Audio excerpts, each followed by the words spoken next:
Hello and welcome to the Racing with Rob and Roller podcast. My name is Rob Peeters and joining me is my co-host Josh Roller. We are excited to bring you this week's edition of the show and are looking forward to bantering about racing for the next 2 hours.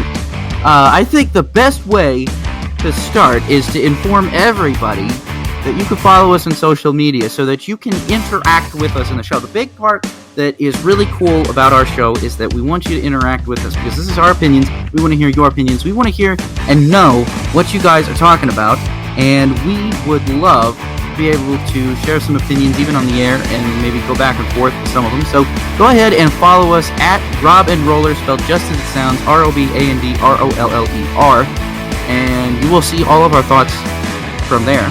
And you will also get notifications about every new podcast that drops. It drops every Wednesday. We drop on Wednesday. If you're listening right now on a Wednesday, happy Wednesday. I think it is time for us to jump right into the news, though, because we've got a packed bit of news. We've got a lot to talk about. Even though there wasn't a whole ton of races this weekend, we still do have a lot to unpack. So I'm going to fade away the music here as the producer does and jump right on in here to Rob's Racing Report. Josh will make an appearance shortly, I promise. Just right now I'm talking. But we're going to start off with Formula One, and we have the provisional 2022 Formula One calendar.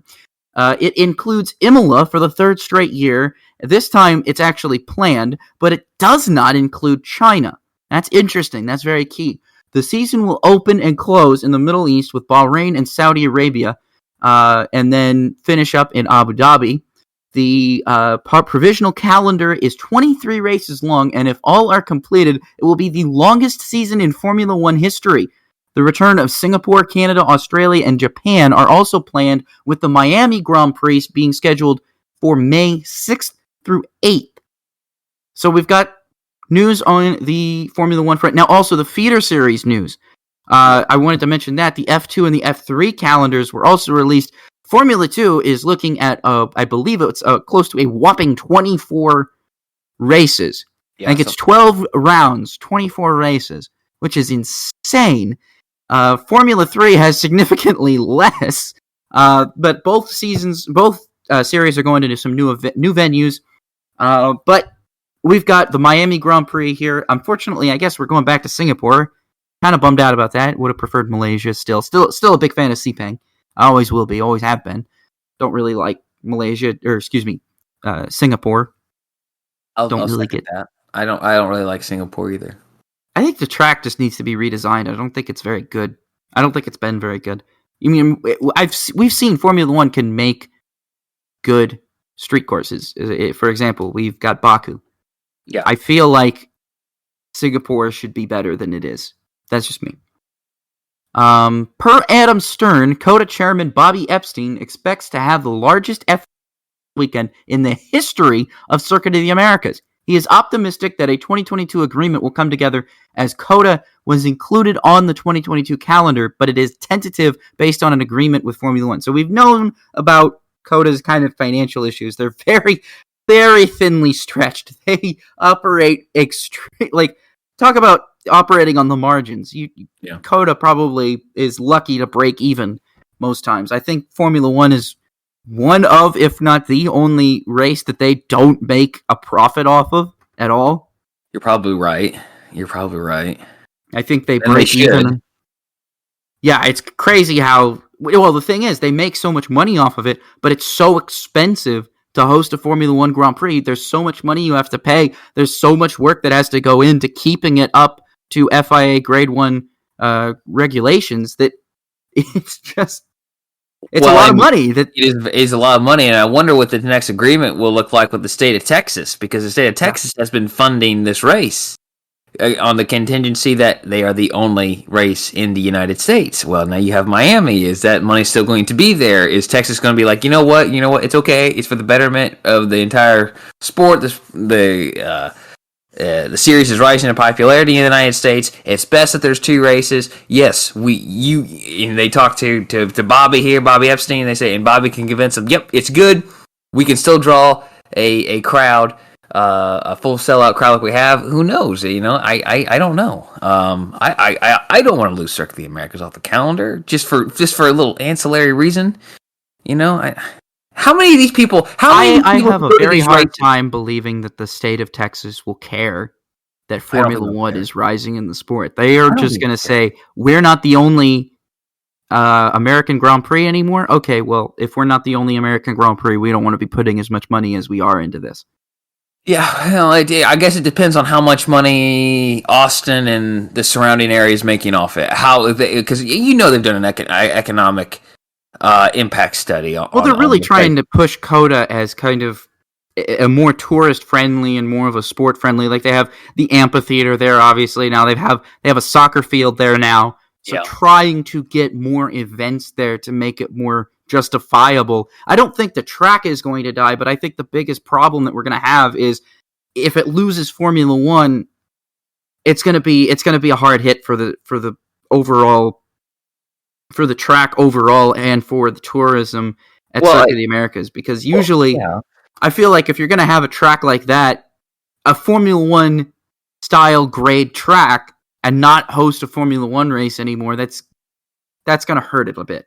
Well, my point I was trying to make was that I think if they can continue to have the level of success economically in the area with 2 races, I don't know why they wouldn't continue to pump as much money in as they are. If they're getting that money back in hotel tax and restaurants and that kind of deal, and Austin's still thriving off of it, why wouldn't you want to throw that money? I don't know. I'm just saying. Here's the thing. We got to talk about this next piece of news because this is very interesting. Very interesting. We're talking about this when also now apparently Adam Stern has informed us all that apparently now Formula One is looking at hosting a 3rd American Grand Prix, this time in Las Vegas.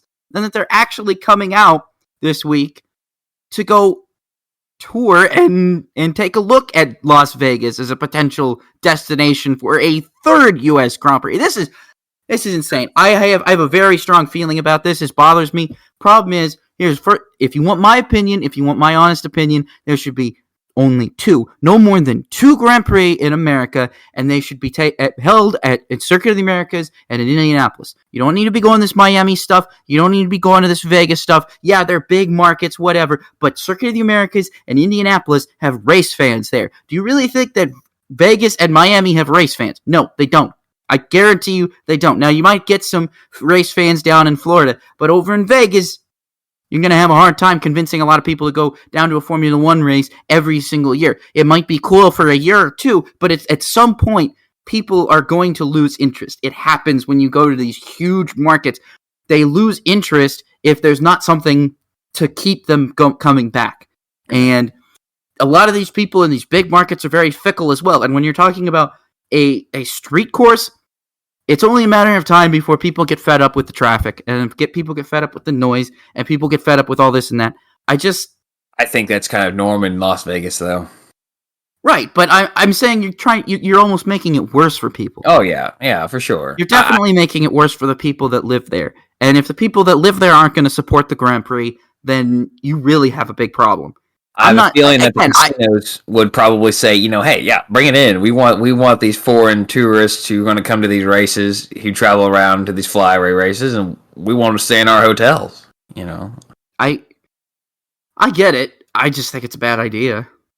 I think a Las Vegas race would be cool for a few years. And then if they wanted to continue to have a 3rd race in the States, I don't think the States needs 3 races. And I tend to agree with that. I think it's borderline oversaturating the market, but I like that. I like that they're putting it in 3 different thirds of the country. Miami's on the East Coast, Austin's on in the central part of the country, and then you're putting it a 3rd race potentially in Las Vegas. If you were to put a third race in New York City, you're really oversaturating the East Coast market, and you're kind of ignoring the West Coast, where you have 2 legitimate cities, because San Francisco's never going to host an F1 race.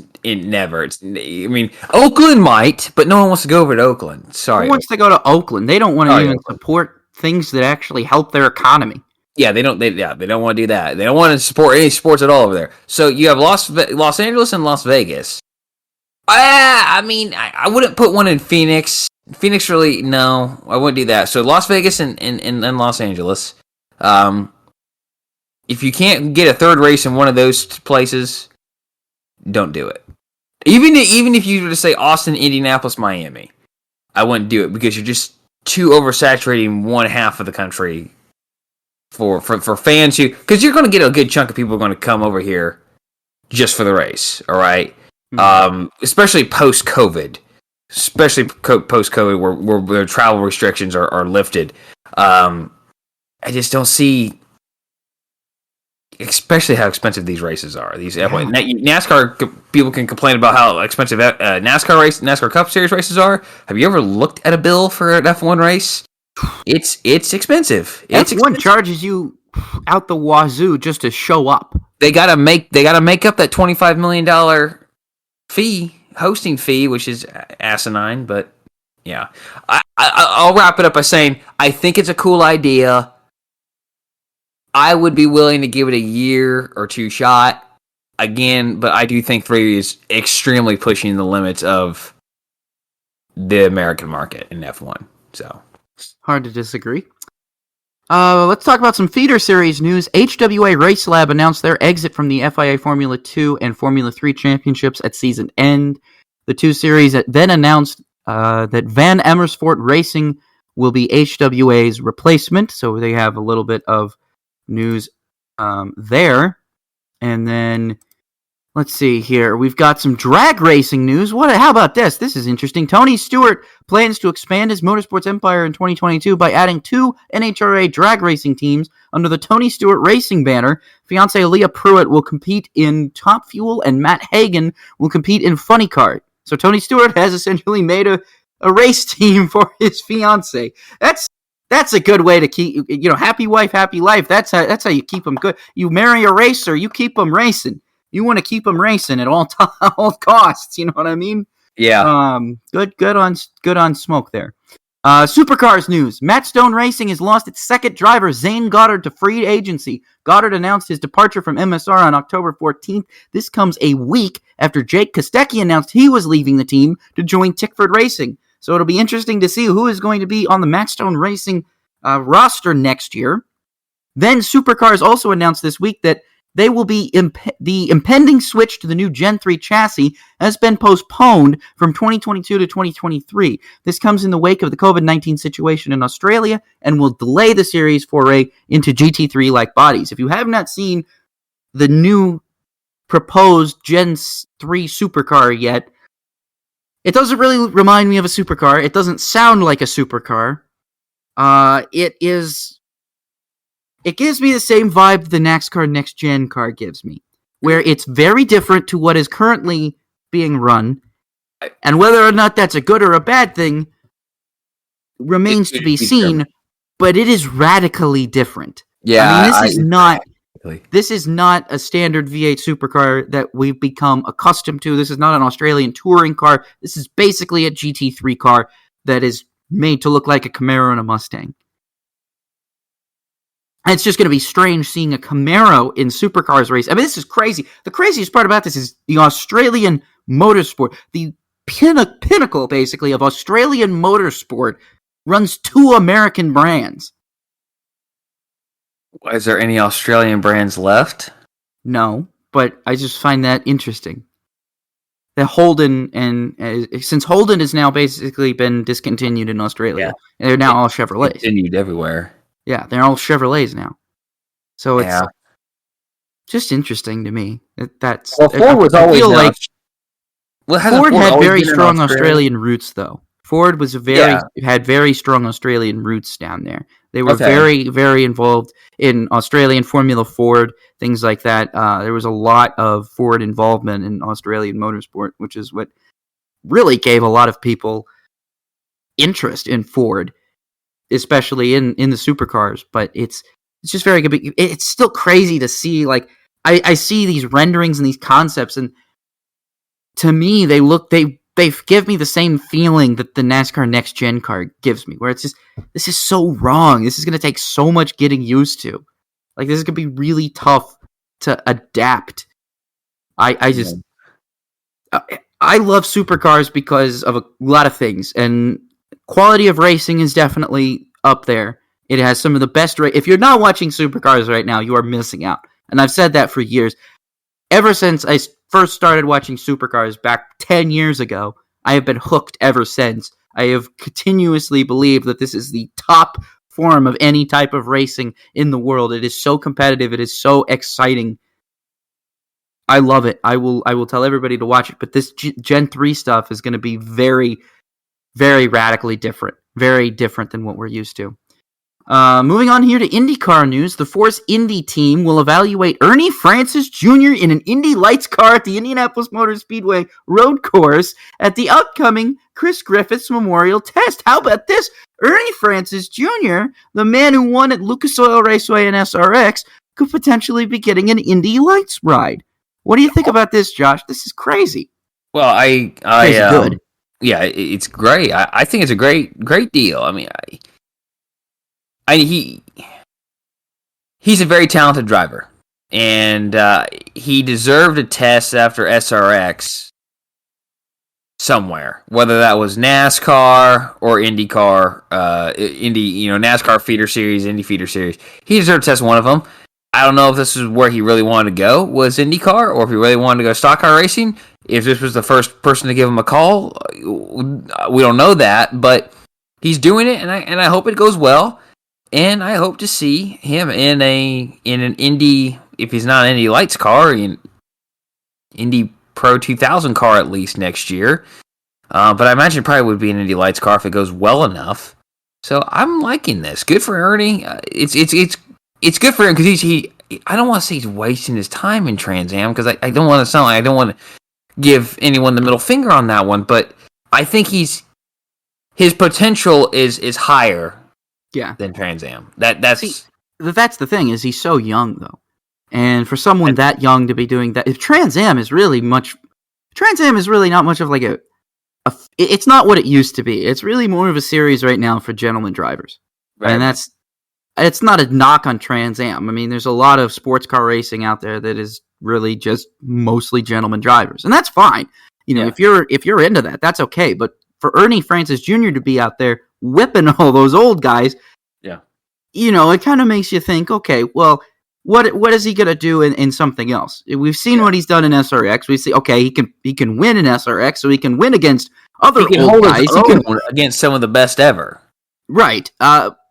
So I'm curious to see what this happens, because I think if it creates a full-time Indy Lights effort for Ernie Francis Jr., I think that'll be a very good career move, just because I feel like he's shown potentials on oval. We know what he can do on a road course. We know he's very good at road courses. He's very good at in Trans Am. And now we've seen how he can perform on an oval. Well, how can he perform on an oval in an open wheel car? Obviously, he's not really going to have a test to do that anymore, because Penske won't give him the Freedom 100 back. But at the very least, if it does turn into a full-time entry, you could see him at Iowa. You could see him at Gateway. I don't know. Indy Lights isn't going to Iowa next year, right? Where are they? I can't remember. I don't think they are. Have they announced the Indy Lights schedule? They might have. I don't remember. It's been too long. But point is, I'll be curious to see how he does. I'll be curious to see how that test goes and whether or not they can find him funding for a ride. Let's talk about some NASCAR stuff. Josh, I don't understand this. Can you explain this a little bit? Adam Stern tweeted that the Race Team Alliance signed a deal with Candy Digital, a Fanatics company, in a partnership for NFTs.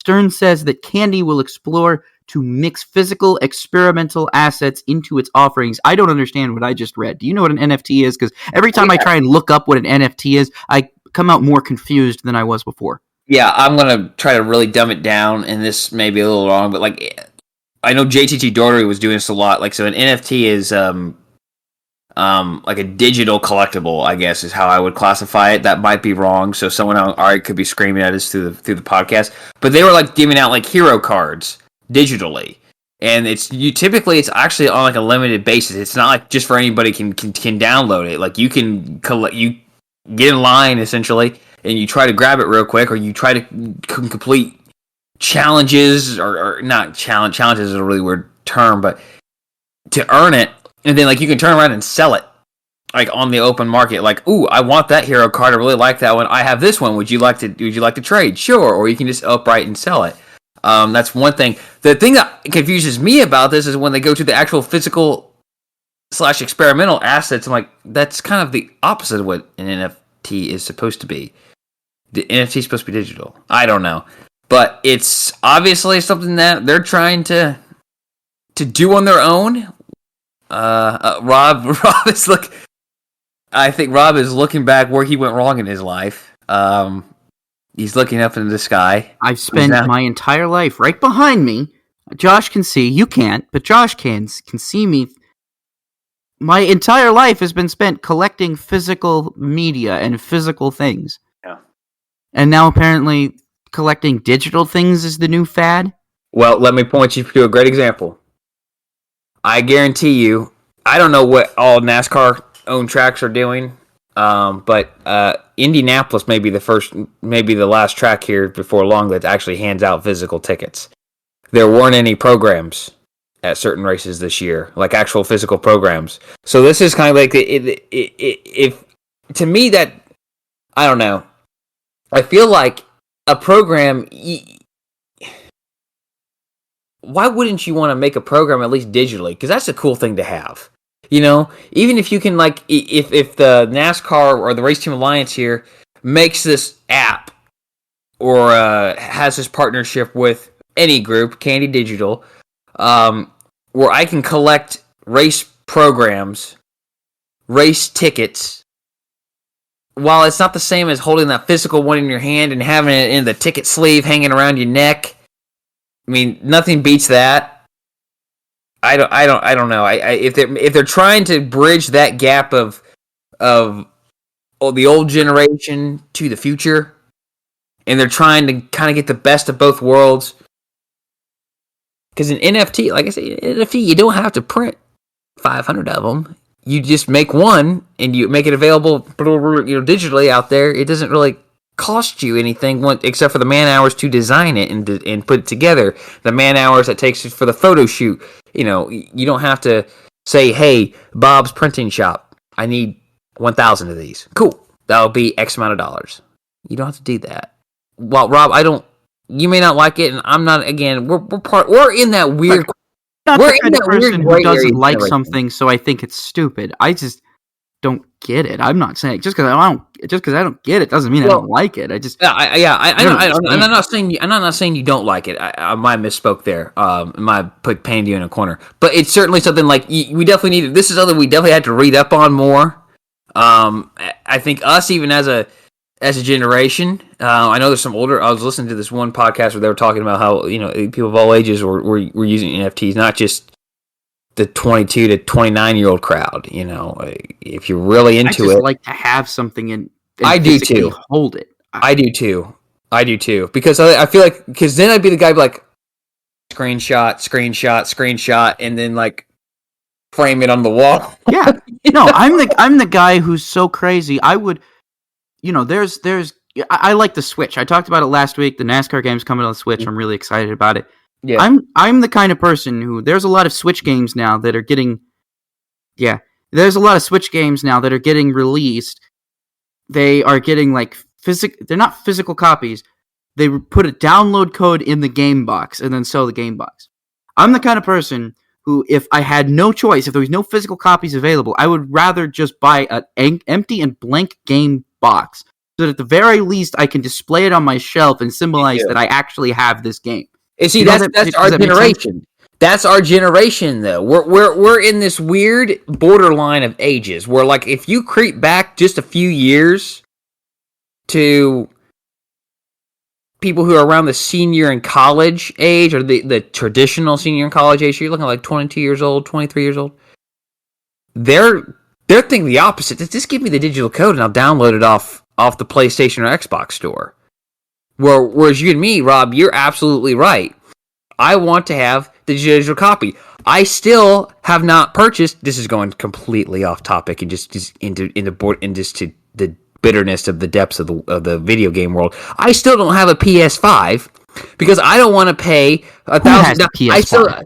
I just saw a guy get on an airplane with a PS5. Like he would. I I literally don't just know saw anybody from right now who Indianapolis. owns a next-gen console. I only know people who pay. You can only find Switches. I can't find a PS5 or an Xbox Series X. I go to Best Buy. I go to Target, Walmart. Doesn't matter. They don't sell them. They don't have them. But they got Switches. You want a Switch? Which is fine because I love the Switch. I recommend everybody get a Switch. I think that's just my opinion. I think everybody should have a Switch. But I also think that scalpers have completely destroyed the game market. Yeah. And you can't get PS5, you can't get the Xbox. I already told myself, I already made the decision. I said, I'm probably not going to get an Xbox Series X until at least late 2023, just because I don't think I'm going to be able to find one until then. You're probably right. I mean, I agree with that. Like, I don't want to buy a digital version of Call of Duty. We're not talking about racing at all anymore. Like, I don't want to buy a digital copy of Call of Duty. You can tie it into racing. You could say you don't want to buy a digital copy of Ignition, of NASCAR 21 Ignition. Yeah, sure. I don't want to buy a digital copy of NASCAR 2021 Ignition for the PS4. I want to buy it on the next gen console, and I would like to have a physical copy for it. For me, let's tie it into the collectible side. I kind of like to have all the boxes for the Call of Duty games. Do I ever play did I ever enjoy playing Call of Duty Black Ops 3? No, I never did. That was a horrible game. Are you serious? That was the Black Ops 3 and Black Ops 2 are the two Call of Duty games that I spent the most amount of times on. I spent more time playing those two games than I did any other Call of Duty. Yeah, Black Ops 3 I didn't like. 2 was good. I loved 2. 2 was good. But 3 I didn't like. So I like to have all these. I still have not bought Black Ops. There's a Black Ops 4, right? See, I can't remember. To heck with that one. That one sucks. Yeah, it's not even a game. It's just an online server. That's right. So I will I don't know if they made a hard copy, but I'll buy a hard copy eventually one of these days when it basically gets into the PS2 greatest hits subcategory of its life, and buy it to have it. It's kind of like if I'm a collector, for anyone who just didn't know, I'm a Jeff Gordon fan. Grew up a Jeff Gordon fan. I want to have as every single one of his 1/64th diecast as I can. All right, that they made. There's a couple of them they didn't make, so I'm like, okay, well, I'll get the 1/24 scale one because they made the 1/24 scale one. So I like to have that. I like the physical copy. I don't want to have an NFT diecast, even though that's maybe the route they're going to go by the way they're with production. I don't want that. What's the point? There is no point. I agree. There is no point unless you just twirl it. Ooh, cool. That cool. Ooh, yeah. No, I don't want that. To me, an NFT diecast is DLC paint schemes for NASCAR games. That's NFT diecasts. That's a great way to describe that. That's spot on, actually. You're absolutely right. I agree with that. We should move on to the next one before we talk about this anymore. Some people like podcasts that go off the rails, but I think I took it off the rails enough. Look, I like games. I like video games. I talked about video games this week, and they just finally announced NASCAR Heat Ultimate Edition Plus for the Switch. And I got to see some gameplay footage of it. It's definitely NASCAR Heat 5. A lot of people seem upset about that, but the people that are upset about it don't understand that the Switch can't handle the Ignition probably. I mean, dude, I have some Switch games. No, actually, this is what I'm going to say. I'm going to say this before I move on. I bought a Switch game, a digital Switch game, because I didn't have a physical release. I want to get the physical copy or the case, but I don't think they have one, and it was only released in Australia because it's an Australian rules football game. So it's called AFL Evolution 2, and I got it for the Switch, and I downloaded it. It was digital. It was only downloadable digital on a Nintendo eShop. And let me just say, it probably has the worst graphics I have seen in... Oh my gosh. I have not bought a game with that bad looking of graphics probably since... It looks like a PS2 game. I mean, this is a game that came out in 2020. Talking like James Bond, Agent Under Fire, bad graphics? The crowd... when it turns the graphics scale down so much that the crowd is reduced to what looks like peg people, or what's... There's a children's show. What is it? Where I don't know how to describe this. The people look like little Playmobil characters. That's what the crowd looks like. Okay, yeah. You know I what know I'm what you're talking talking about? about. I do Like know what you're no talking about. arms, no legs, and just a head and a body. Yeah, You know what I mean? yeah. And I sat here and I'm looking at this game and I'm like, visually, this does not look like a game that came out in 2020. Like they had to dumb the graphics down for the Switch. And that's why I'm like, dude, I don't care that NASCAR 21 isn't coming out for the Switch. That doesn't bother me. What I like is the fact that we're getting our first NASCAR game on a portable system since 2007. Okay?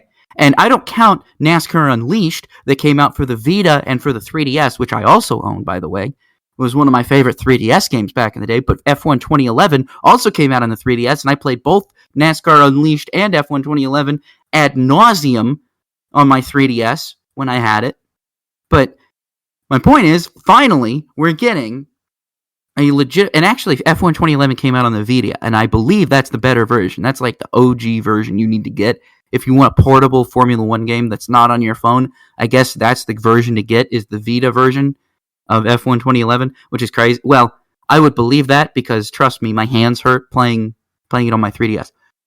But that's all I'm happy about. I'm just happy that Motorsport Games took the time to acknowledge that there are NASCAR fans who own Switches and would like to be able to play a NASCAR game on the Switch. And I fall into that category. I don't care how it plays. I mean, Grid Autosport doesn't play the greatest, but I still enjoy it because it's a game I can play on my Switch when I'm in a hotel room.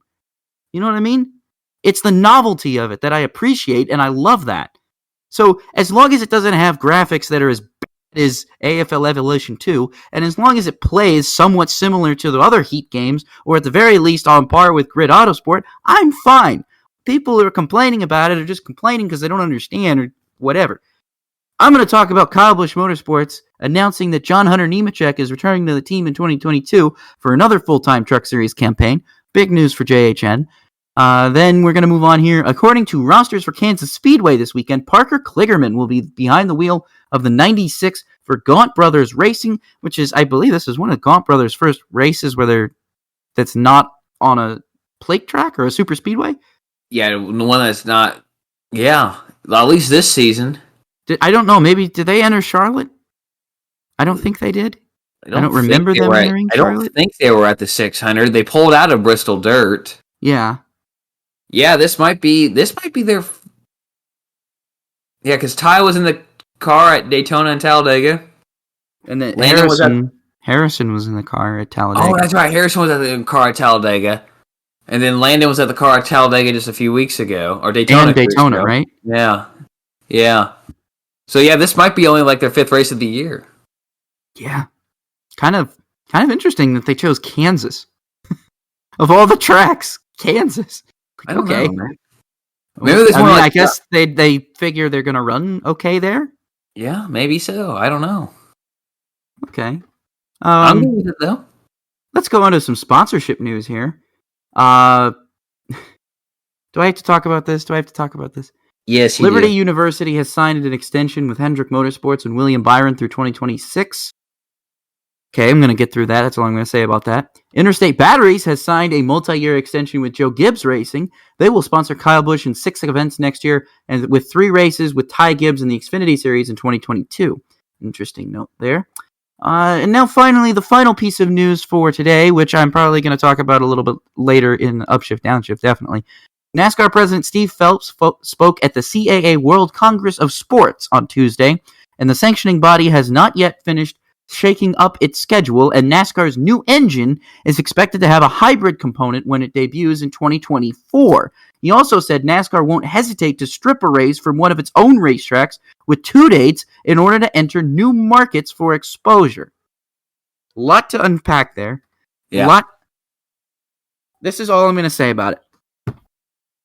Everything for next year is so different and is already becoming so different in the Cup Series. It's taking me forever to warm up to the number placement. I know that's beating a dead horse. I know everybody hates it, that people are still complaining about it. They make snide comments like, man, if this is something you're that worked up about, I wish that was the only thing I worried about or something. Well, let me tell you this. I'm not as accepting to change as many other people are. I like, I like the nostalgia factor. I like being able to go back and having some aspect of my life be kind of the same, something I can rely on being the same every year. And NASCAR has, quite honestly, NASCAR used to be that for me. Like, NASCAR used to be that for me, and I loved it. I could rely on NASCAR. I was like, all right, it's this weekend. This race is going to happen. I'm excited for that. Or, hey, it's this weekend. That means the Bud Shootout is coming up. And then when it's a Bud Shootout comes up, then before that is the ARCA race. And, you knew that was happening, and I was always really excited about it. And I just, that's all different. That's all thrown out. There's no uniformity in the schedule anymore. There's no consistency in the schedule anymore. And that's the route NASCAR is going. And I think there's a lot of fans who have been clamoring for that for a long time, which is good. This will help them a lot. But when I look at this, it just, everything is so radically different.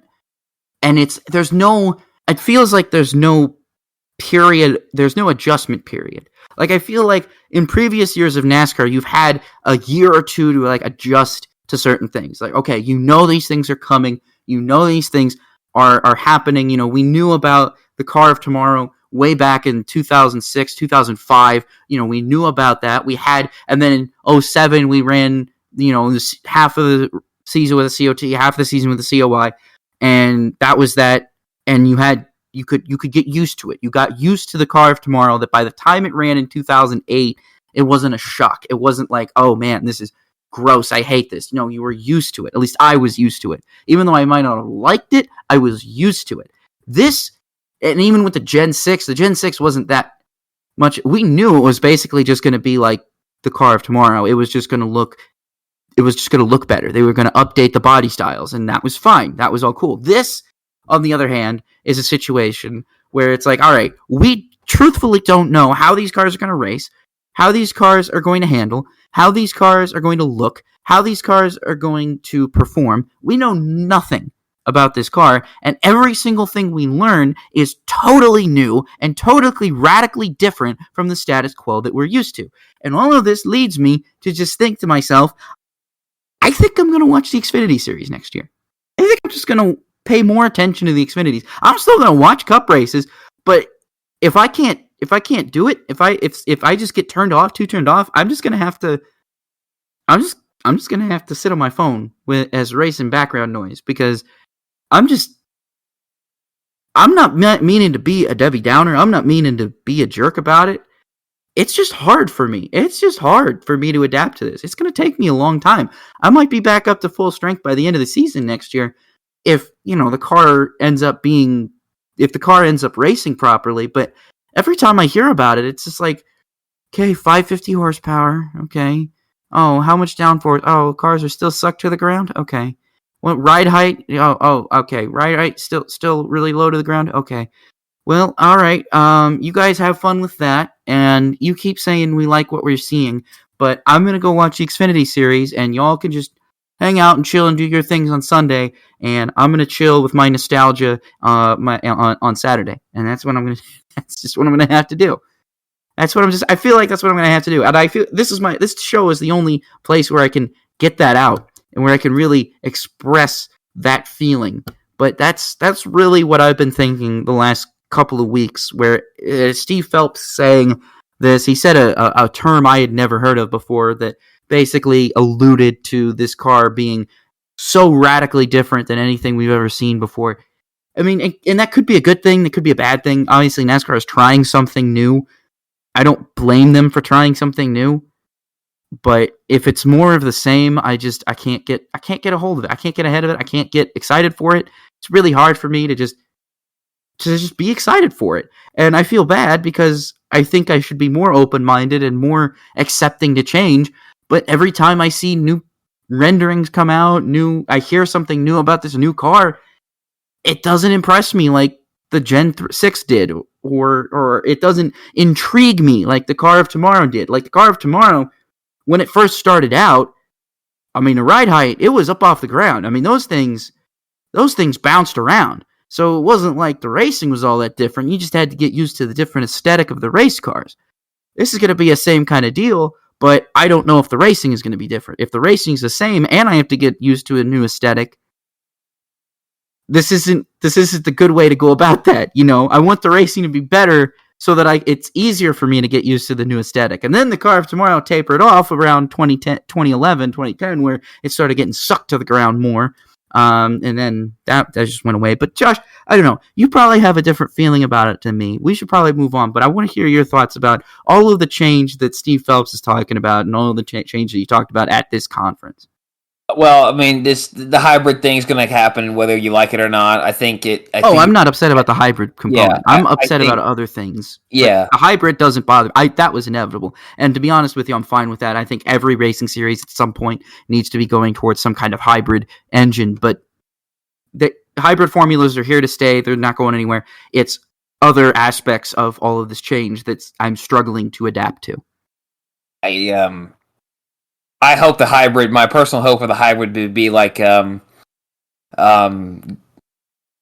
while racing, electric while pacing type of thing.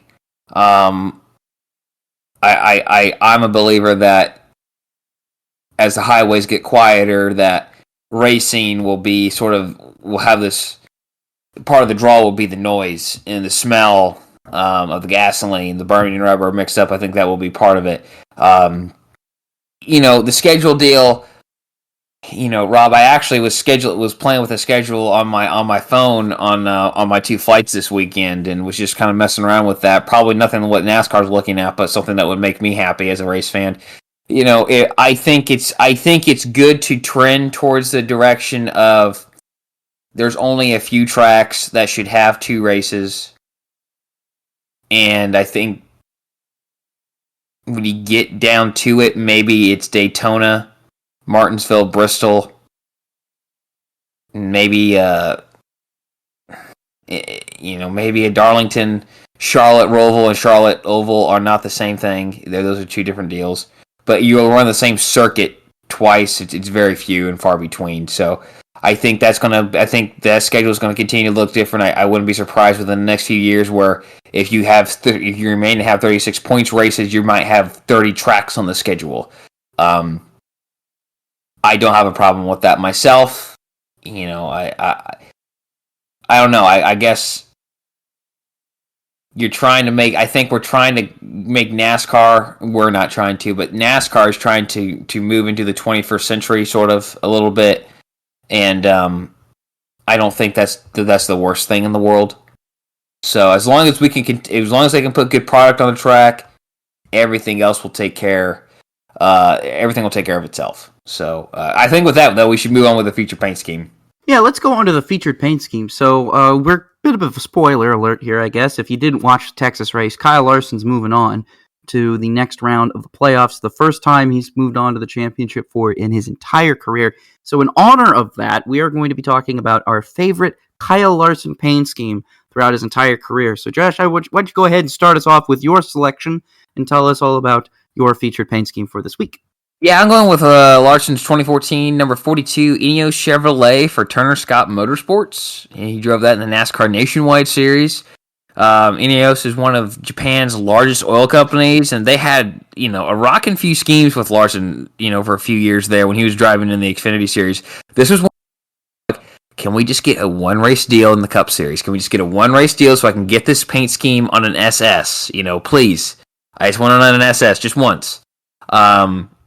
But it was first debut, like I said, in 2014. He had a few more races in the following years, but the car was like base orange and had red swirls on the hoods and the sides. I'm not gonna be able to describe it very well, but it's basically an orange car, a little bit of red on it. The 42 was just like Chip Ganassi Racing's 42 because they had a partnership with Turner Scott, and the 42 was white and had black and white accents. That season, 2014, it only raced in two times, Charlotte in May and Bristol in August. He started third and won the Charlotte race and started third again at Bristol, but crashed out and finished 26th. He had an honorary mention. I know you have a good one too, but an honorary mention was the Parker Store schemes that he ran, and I really like the Parker Store scheme on the truck the one time he ran it. So, Yeah, this is just one of my favorites, and Turner Scott, just in general, for the few years there, like Turner Motorsports, Turner Scott had some, and H. Scott too, had some really good paint schemes. And they just don't get talked about enough. So I wanted to try to give a shout out here as well. But this is honestly truly one of my favorite Kyle Larson schemes. I think he had some great schemes in the Xfinity Series, then Nationwide Series as well. But my favorite one is going to go to his when he made his Cup debut way back when in 2013 at Charlotte. He drove this absolutely beautiful white Target Chevrolet for Phoenix Racing right before it got bought out by Harry Scott and Turner. Yeah. This was, he was supposed to go to the Cup Series next year in 2014. He was going to replace Montoya at Ganassi. And before that happened, Ganassi and H. Scott, they prepared a car for Phoenix Racing for Larson, and they ran it with Target sponsorship.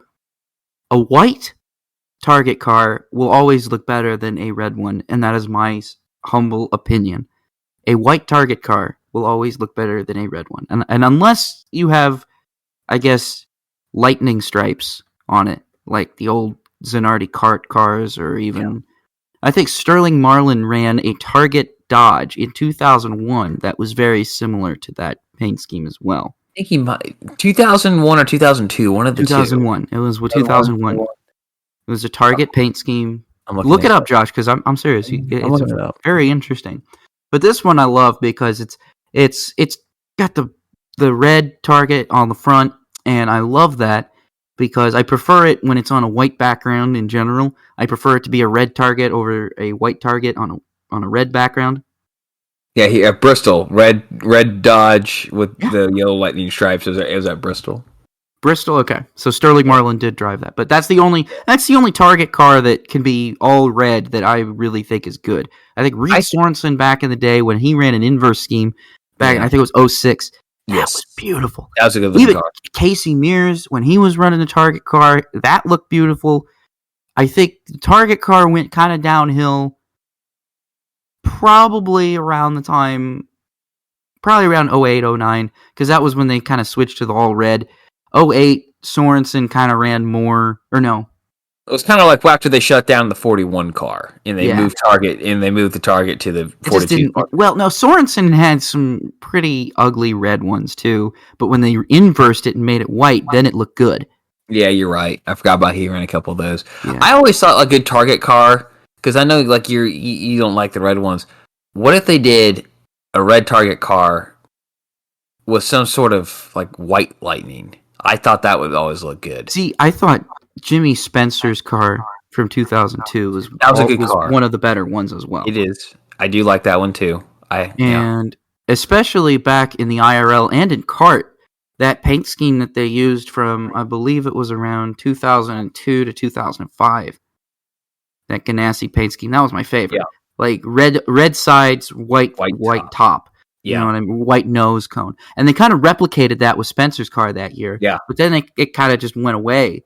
It went away. That kind of idea went away after that 1 year. It really disappointed me. But just when I think about Kyle Larson's paint scheme from this year, it's always one of my favorites. It's just, I wish that was like a full season deal or something, because it just looks so much nicer. It just looks so nice. I love that paint scheme overall. Oh, there's a diecast of it. Okay. Okay. I need to pick that one up then. Of Spencer?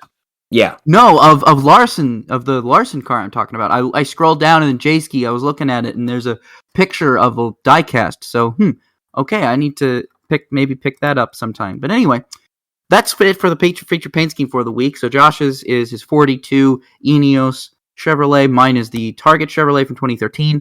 And Cup, let's talk about the NASCAR Xfinity Series at Texas. Xfinity, man, thank God for Xfinity, because Texas just sucks still. I think we talk about it every single week when we go to Texas. Doesn't matter, NASCAR, IndyCar, whatever. But dude, they killed Texas. They killed Texas. Resin can't save Texas, man. Nothing could save Texas. I feel like they have to reconfigure turns 1 and 2 again in order to make any kind of racing viable there. There's no amount of track sticky stuff that is going to fix that turns 1 and 2 from being the death traps, basically, that they are. But the Xfinity Series managed to put on a good show because it's the Xfinity Series, because low downforce and high horsepower can literally make any race good. Hint, hint, NASCAR. Agreed. You have the best product right now you're putting on is in your feeder series, and that's not good. It's not good. You're getting dangerously into Formula 1 territory now, where everybody universally knows that the better racing is in F2 and F3. If you want passing, if you want action, you go watch those. If you want pit strategy, you watch F1. If you want passing, if you want action, you go watch the Xfinity Series. You don't even have pit strategy in NASCAR anymore because of the stages, so I don't know what you do. Especially not on a road course. Not on a road course. Maybe on an oval you get some people gambling before the stage end or whatever, but you're really not going to see much outside of that until like the final stage, unless you have a green flag run to the finish. Anyway, my point is, the Xfinity Series was a really good race. I really enjoyed that. I actually very thoroughly enjoyed this race. Did I sleep through stage 2? Yes, I did. But that was more because I was just tired from the day. I was kind of sleeping for the next day, because I haven't even gotten into it yet, but I covered the Indianapolis 8 Hour on Sunday. So, as you can imagine, I had to kind of find a way to get in some extra hours of sleep. And it just so happened that I typically take a stage 2 nap because I just feel like that's easy. You're not gonna miss much in stage 2, and if you do, you shouldn't have been sleeping through the race anyway. But anyway, I thought that was an interesting go about it, especially because we talk about the winner. John Hunter Nemechek was out there in the number 54 this weekend, and he impressed me quite a bit out there. It definitely shows John Hunter's ability and skill behind a race car, I think, when he goes out there and he performs as well as he does in Joe Gibbs' car after not really running many Xfinity cars. I mean, he ran a Sam Hunt racing car, almost won at Richmond. Then he shows up later in a Joe Gibbs car and now actually does win at Texas. And that's just impressive. That shows to me John Hunter's ability overall anything. But then the fact that he was penalized, drove back up through the field, then took 2 tires on the last pit stop to drive his way up to the front and hang on and beat Daniel Hemrick, who again comes up short. Will Hemrick ever win? I keep thinking to myself, every Xfinity race, I keep thinking, man, I bet today's going to be that day that Hemrick finally wins. And then every time I think that, he finishes second. And I need to stop thinking that, because I feel like it's my fault that he keeps not winning. I feel like that's my fault. Because he's got a chance every week. He's got a chance, but something happens where it just doesn't go his way in the fading laps. Something always happens to Hemrick that prevents him from getting that monkey off his back and finally getting a victory, which I feel like this is the thing about Hemrick is it's so easy to rag on him for not getting a win yet. But if you look at how he's not gotten a win yet, it's kind of like, I don't know if he's a bad driver so much as he's just unlucky. He's just unlucky. He's a good driver. He's a talented driver. He just hasn't got... What's the opposite of having a golden horseshoe up your butt? Because I think Hemrick has the opposite of that. I think he has a rusty one shoved down his mouth or something. I don't know. I don't know what the opposite of that is. Oh, but he's just got... Look, he made it to 2 championship fours with RCR. I think he knows how to run races in good equipment. He just... This year especially, he lost a few in the earlier this year, didn't get second place finishes always, but he had one taken away in Atlanta by Kyle Busch, trying to help him, and then he's had a couple second place finishes since then. So I don't know. He's just unlucky. He's just unlucky. I think he can win. I have confidence that he can win. He definitely. I think if there's any knock on him, you just like the luck's got to turn around, or otherwise nothing else is ever going to open up for him. You know, there comes a point where like luck will actually kill your career. Unluckiness will kill your career. And I think going to college next year and having AJ Allmendinger as a teammate, I mean, come on. I mean, that would be great for him and his, I think, if he doesn't win a race either at Kansas, Martinsville, or Phoenix this year, the remaining 3 races, that he will definitely win next year. I'd almost be willing to put a large bet down on that he would win a race next year. I really would. I kind of questioned it this year a little bit with Joe Gibbs Racing. I said, well, this is the best opportunity I think he's had. He had a couple good runs with Junior Motorsports last year. Had some good runs with RCR, never won. RCR was kind of, I don't know. They weren't as strong as Junior Motorsports. And Junior Motorsports, that 8 car last year just wasn't as strong as his runs this year. But I definitely think next year is going to be his best opportunity that he's had probably ever in NASCAR's 3 national divisions. I don't know if you think that's far out there. Maybe I'm off base with that comment, that belief. But no, I think Daniel Hemrick is a talented driver who he's got to find a way to get a monkey off his back. And I think he's fighting it every single week. It's just that other people, once he gets that one monkey back, all of a sudden there's this other monkey that someone chucks at him, and then he's got to wrangle that one off. And that monkey this week was Brandon Brown crashing. He was probably going to win that race. He was going to win that race. And then Brandon Brown got up in the no zone layer of Texas Motor Speedway's turns 1 and 2, and he couldn't reel it back in and crashed, and and that's complete BS, because Texas used to tout itself as, we've got 3 racing lines. Yeah, well, guess what? You've got 1.5 now. Congratulations, Texas. You basically made your racing surface garbage for anybody who gets out of the groove, and they cause a huge accident because they can't save it because you pretty much created an ice rink in the 2nd and 3rd lanes. Yeah, it's crazy how that's morphed. I don't know. Part of that, I think, is also just what artificial or foreign substances they introduced to the racing surface. Myself, again, you shouldn't have to use or foreign substances to enhance racing, in my opinion. But yeah, I unfortunately didn't get to watch the Xfinity race. I was at a wedding, and I didn't get to watch the Cup race. Primarily because I also wasn't motivated to, because I was watching Twitter, and I'm like, why in the heck do I want to waste my time watching this race? I'll watch the highlights. And another point there, before you move on, the Xfinity Series highlights were longer than the Cup highlights. And the Xfinity Series ran 200 laps, and the Cup ran 334. So, if you need any further evidence, folks, just go by what NBC's putting out there on their YouTube channel for highlights. You got 32 minutes compared to 23 in this Xfinity Series race. Yeah, I don't know. There's no good job for John. Xfinity Series is still the pinnacle of NASCAR right now. It is everything about NASCAR that we loved and we liked, that the Cup Series used to be, that it is no longer. Yeah. Good job for John Hunter Nemechek, though. I do want to say that with Hemrick moving to Colleague and John Hunter Nemechek staying in KBM, I think it's a foregone conclusion that Ty Gibbs is going to be in the 18 car next year. Did anyone not anticipate that? Well, I didn't know if Hemrick came back, he'd be in the 20. I'm like, would they shift Hemrick away from the 18 and put him in a new number, or would they give Gibbs a 54? What would they do there? Who's going to the 20? Do we know who's going to the 20? I honestly have zero clue who's going to be in. I would assume they'd bring back they bring 3 full-time drivers in the 54 remaining the All-Star car, right? It's all about who brings funding to that car, I guess. Who, the 20? I mean, Harrison brought Dex and all that through with funding. I mean, I don't think it'll be Chandler Smith. I don't think I don't think he has enough funding. It's got to be, I don't know. I just don't know. It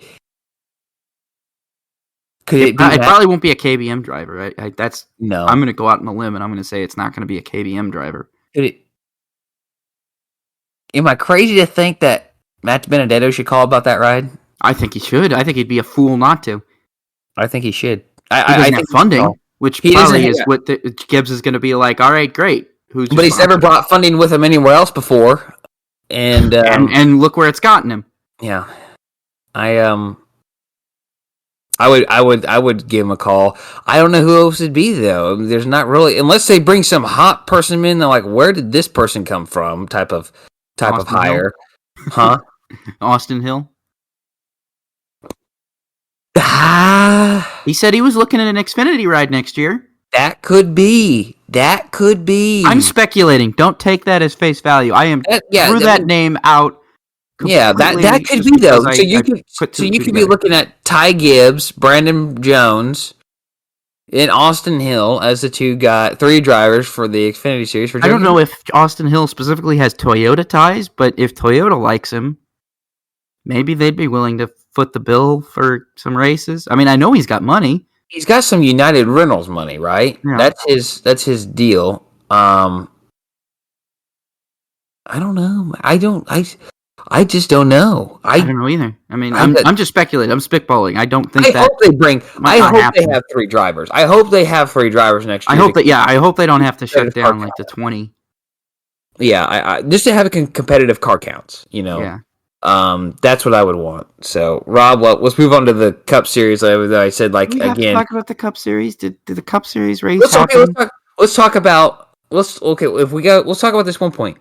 There's a few articles this week about disrespect from non-playoff drivers not giving playoff drivers room. Did you think that was an issue? I mean, I looked at the Truex incident,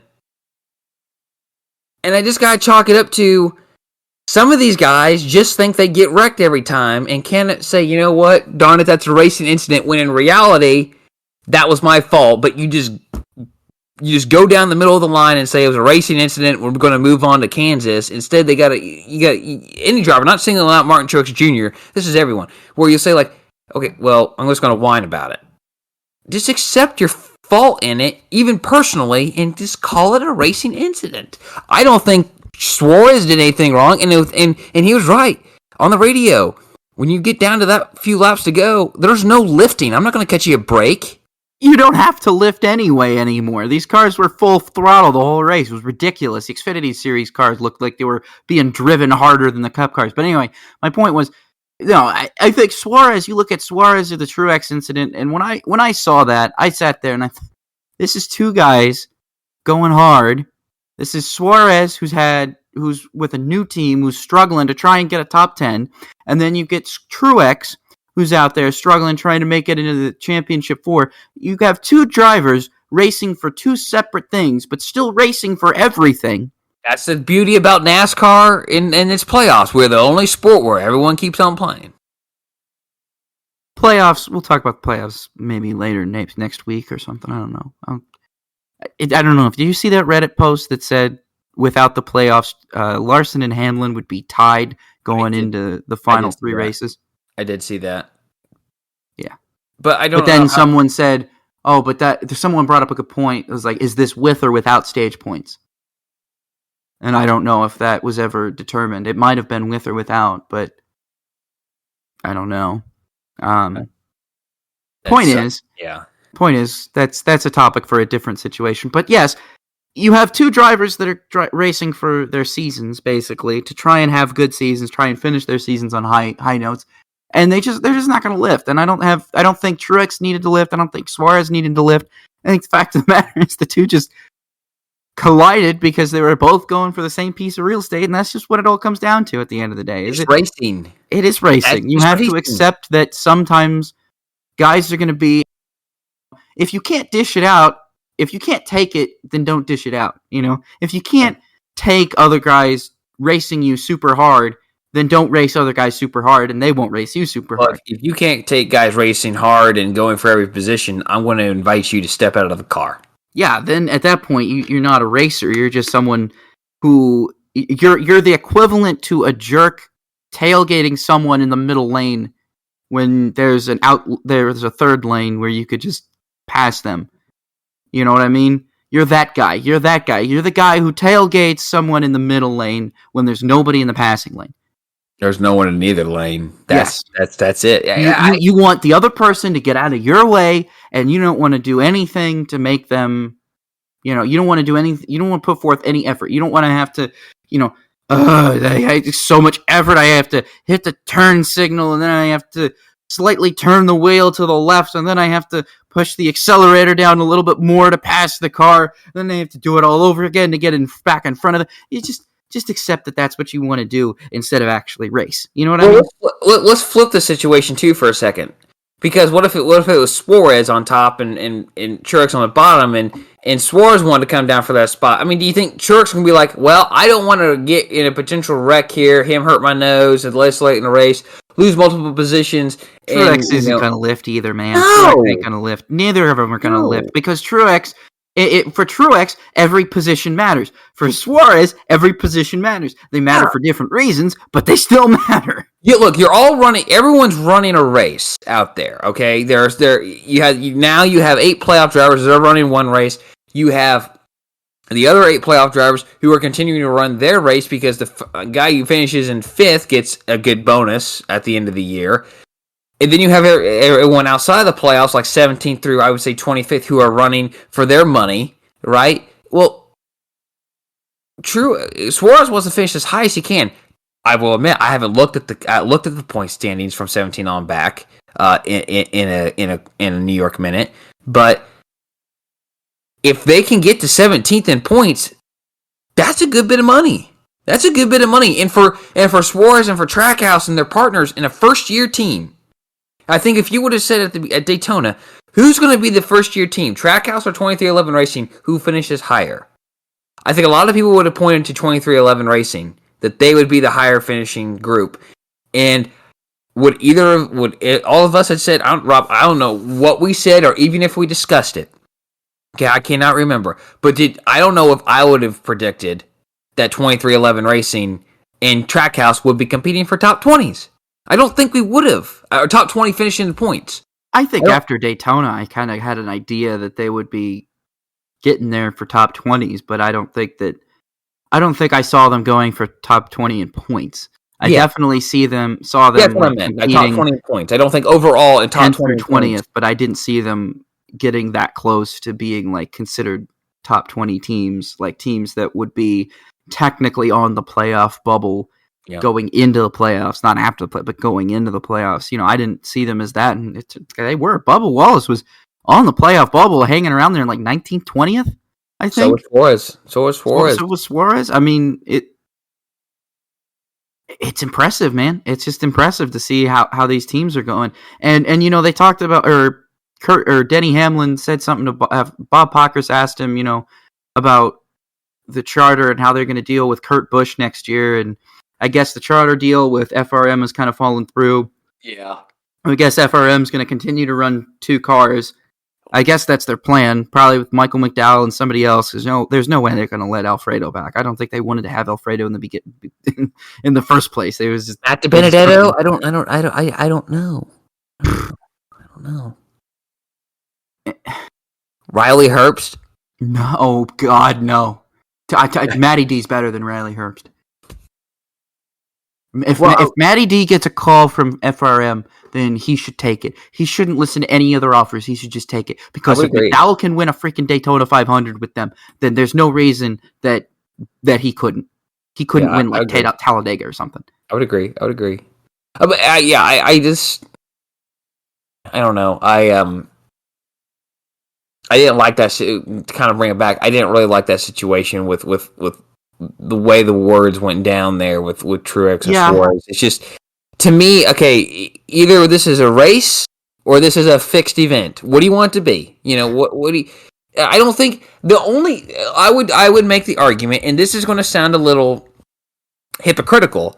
The only time a driver should pull over for a playoff, a non-playoff driver should pull over for a playoff driver is if it's maybe the championship 4 race, and you're like, okay, this is a one-shot opportunity. I'm not going to play a role in deciding this and be that guy. All right, that's when you might be like, okay, I got 5 laps to go. This guy's clearly faster than me. I'm going to let him go. I'm just going to let him go, and I'm going to let him and whoever else settle the championship that way. But this situation, when you got 3 races to go, look, Truex, why were you back there?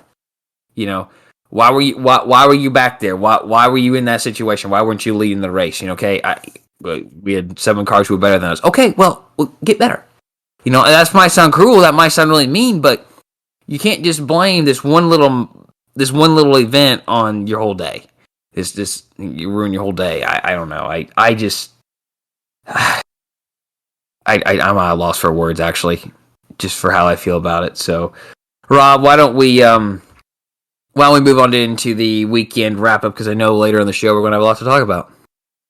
Yes, I believe so, because I want to talk about the weekend wrap-up. We've got some stuff to talk about from some of the other races that happened this weekend. Super Formula was at Twin Ring Motegi for their penultimate race of the season. However, they did lock up the championship.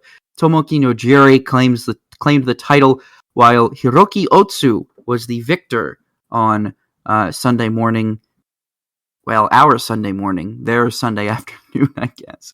Then the Indy 8 Hour, which I was at. I was at the Indy 8 Hour. And I'm going to tell everybody a little story about how the Indy 8 Hour went, because I don't know how many of our listeners follow GT World Challenge, GT Intercontinental GT Challenge, any of that. I can tell you straight up, I didn't really follow a lot of it. I watched maybe the Bathurst 12 Hour. I watched maybe a couple other races, but not very intently. I don't really follow the series. I just watch some of the bigger races. This was one of those situations where I was kind of thrown in on a baptism by fire situation, trying to learn everything I could about the series. It's very confusing even for a seasoned motorsports fan and seasoned motorsport writer, seasoned motorsport enthusiast, I guess, like me. It's kind of confusing. I can concur. When he was telling me all about this before, I'm like, what? Yeah, so how do I explain this? So, 2 races happened at the same time. So you had the GT World Challenge America, which is the old Pirelli World Challenge, which is, prior to that, it was the Speed World Challenge. So that series ran there, but they ran at the same time as the Intercontinental GT Challenge, which was running the Indianapolis 8 Hour. So this is how this works. The Intercontinental GT Challenge only is running 3 races this year. They had one at Spa, they had the Indianapolis 8 Hour, and then they're going to go to Kyalami later. And that's the only 3. They were supposed to go to, I think, Australia, and then I think they're supposed to go to Japan, but COVID killed those. They usually sanction the Bathurst 12 Hour, I believe. That's who sanctions it. I'm not particularly certain on that, but I believe that. I love the Bathurst 12 Hour, for the record. I love watching that race. But anyway, so there were 2 races that happened at the same time. So the GT World Challenge America cars are obviously the same as the Intercontinental GT Challenge, and this is the only way this works, because they ran at the same time, but they ran separate races. So after the 3rd hour mark, they took the results of the cars in the GT World Challenge America and scored them and said, okay, your race is over, and these are the points you get, and the championship is over, because that was supposed to be the last race of the championship as well. I didn't have any idea who was the champion. I don't know. I don't even think. There was almost no media relations up there at all. There was nothing. I mean, normally when you're covering a race at IMS, they have people up there that are feeding you information constantly, that are feeding you instructions and notifications and information straight from race control themselves. None of that here. They didn't even bring anybody up into the media center. I had no opportunities to talk to anybody, and I waited about close to an hour and a half after the race concluded. I waited maybe about a half hour after the podium ceremonies had concluded, waiting for them to bring somebody up. And as soon as I started seeing trailers and haulers leaving, that's when I decided, wow, they're not going to bring anybody up. I guess I'm just going to have to get my quotes from the television broadcast, which is what I ended up doing. You can read my story right now on IndyStar.com if you're interested. Shameless plug. Also, have a subscription. It'd be cool if you subscribed so that I can maybe get a raise. That'd be neat. But anyway, so the point is, so they're running this, so they scored the GT World Challenge America race, but they kept racing, even though their race was done. They kept racing. They kept racing for the full 8 hours, which was interesting. And this was another interesting part, but then the Intercontinental GT Challenge does have classes. They have the GT3 class and the GT4 class. The GT3 class is basically the overall. The GT4 class is its own class. But they also divvy the drivers up, and they take the highest finishing driver in their specific driver class, and they have separate podiums and points for the drivers. So there's like the Pro Cup, the Silver Cup, the Am Cup, and the Pro Am Cup. I don't understand how any of it works, but apparently based on driver ratings, you can only have a certain amount of drive time, and you can only sign certain drivers. Like certain cars have to have a pro driver and an AM driver and a pro-am driver. It's all very confusing. So there's like multiple different results to the race instead of just an overall winner and a class-by-class winner. And that's what bugged me the most, was it should be overall and then the GT4. And that should be that you should GT3 winner and GT4 winner. But no, it's GT3 winner, GT4 winner, and then all the different driver cup winners. And then you have the GT World Challenge winners, and then the Intercontinental GT Challenge winners. And it's like, man, how many winners do we have in this race? I thought when you won a race, it's just you won your race or you won your class, and that was that. But no, now you can win a race even if you finish 5th or 6th, but because you finished higher than other drivers in your driver class, that means you won that race? Like, what are we talking? This is so confusing. And you wonder why the series, you wonder why it was almost a barren wasteland out there. I mean, I showed up, I walked right in, there was no crowd at all. I mean, any crowd that was there was probably in the infield anyway, let's be honest. But anyway, the race was action-packed over all 8 hours. So I will say that fans who did show up got their money's worth. We're talking about late race drama. Callum Idlot was in the race. He drove a number 71 Ferrari, and he actually crashed while leading the race, which was the craziest part about it. He crashed into a slower GT4 car, I think it was, while leading the race. He thought that the car was going to go low, and he went high, but the car ended up going high, and so Ilott got squeezed between the wall and the car going into turn 1 of the road course. He pulls off in turn 4 of the oval, gets out of the car, puts his head between his hands. He just looks dejected, knowing he just blew his best chance to win at Indianapolis, because let's be honest, I don't think Yukos is going to win any races at Indy next year, but it's just so disappointing. And then you have pit cycles, and then all of a sudden you find out that the new leader that was probably going to win the race, they get pulled in and they get penalized. And so then you get a whole new leader who's down a driver because one of their drivers had to leave midway through the race to go be with the birth of their child, which is crazy. So the team that won was down a driver. It's just this crazy drama. But the actual winner overall was Audi Sport Team Santalok of Marcus Winkelhock, the driver who actually had to leave the track to go be with the birth of his child, Patrick Niederhauser, and Christopher Haase.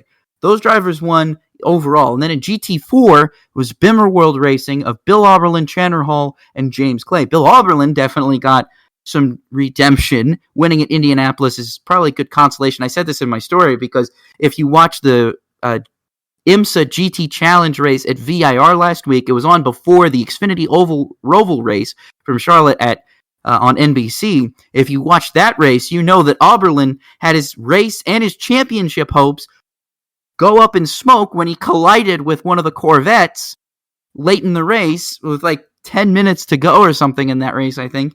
And he had a flat tire at the far end of the racetrack and had to limp the car around and basically just barely finish. Probably good feeling for Bill Auberlen after that to be like, okay, well, I won at Indianapolis, so it's okay. Yeah. You know what I mean? He's like, yeah, okay, but I won at Indy, so I guess if I can't have a championship in IMSA, I guess an Indianapolis win is going to be fine. But then, so like I said, you had the Indy 8 hour, but if you went up a couple hours up to Winchester, Indiana, you got to see the Winchester 400, which was broadcast live on MAV TV for, I believe, the first time in its history. I think, Josh, when you and I went the last time, I remember them announcing it was going to be on MAV TV, but it was going to be tape delayed in like November.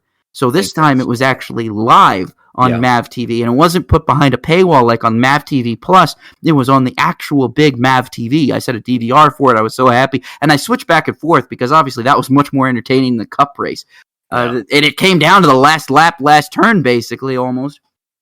But it was won by Sammy Smith, and a lot of crazy stuff happened. Just go watch this race for yourself. If you can, if you are able, go watch this race for yourself or try and find some highlights because, man, this race was action-packed for the bone. 400 laps at Winchester is always crazy. You had a car flip. You had cars wrecking each other.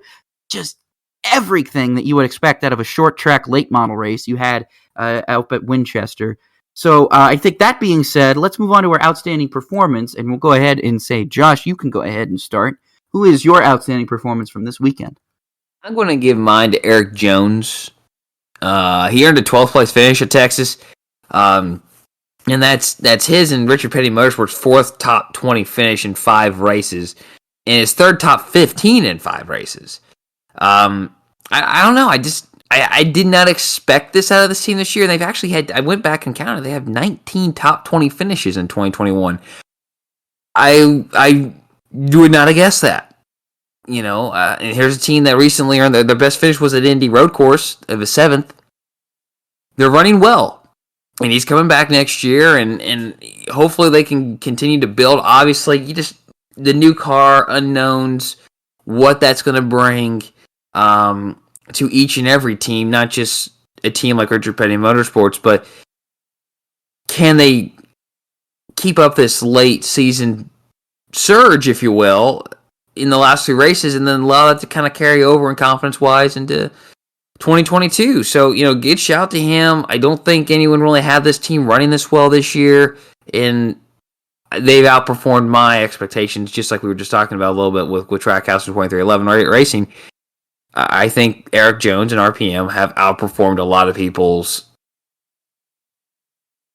expectations for that team and that combination in their first year, let alone just in general. So, good for them. Good for them. Rob, who's yours? Yeah, I'm going to have to go ahead and straight up just give mine to John Hunter. John Hunter Nemechek had an outstanding weekend in the Xfinity Series. I was very impressed with how he handled himself in that Xfinity race. Overall, taking a 2-tire shot, you should really give it to his crew chief, too, for making that call. But also for John Hunter for hanging on and beating his teammate, Daniel Hemrick, up to the line. John Hunter is just showing that he's got so much talent, and he doesn't need to show it in the Cup Series. I feel like he showed it in the Cup Series, but the average fan isn't going to see it as a success. I think people who, like me, who are I love data. I love looking at data. I love looking at statistics and noting that. Yeah, I love looking at those statistics and noting that John Hunter easily outpaced most of FRM last year, consistently, and did so again. Even the last half of the races he ran in 19 for the team, he was still far and ahead, better than McDowell and whoever else was out there. And David Reagan, I think it was. Just constantly outpacing the equipment that he's in, and he's in really good equipment in KBM. He's a really good equipment in Joe Gibbs, and even when he was in really good equipment at Sam Hunt Racing, he's still impressed. He almost won at Richmond, and he does win at Texas. So just overall, I got to give it to John Hunter because, man, what a great weekend for him, and he's got a lot of really good things coming to him. I can guarantee you that, and he doesn't need to rush himself into Cup. If I'm John Hunter, I try and win a truck championship, then I try and run an Xfinity championship, and then I maybe get to Cup with a much better team than FRM. And maybe then he's able to show it, and hopefully the car is able to show his talent and not just be slot car momentum-based racing like it is now. All right, let's move on to the upshift and downshift. Let's get controversial. Let's get controversial. How controversial can we get, Let's get controversial. Controversial. Is that a song? It's like, let's get physical. Oh, okay. But yeah.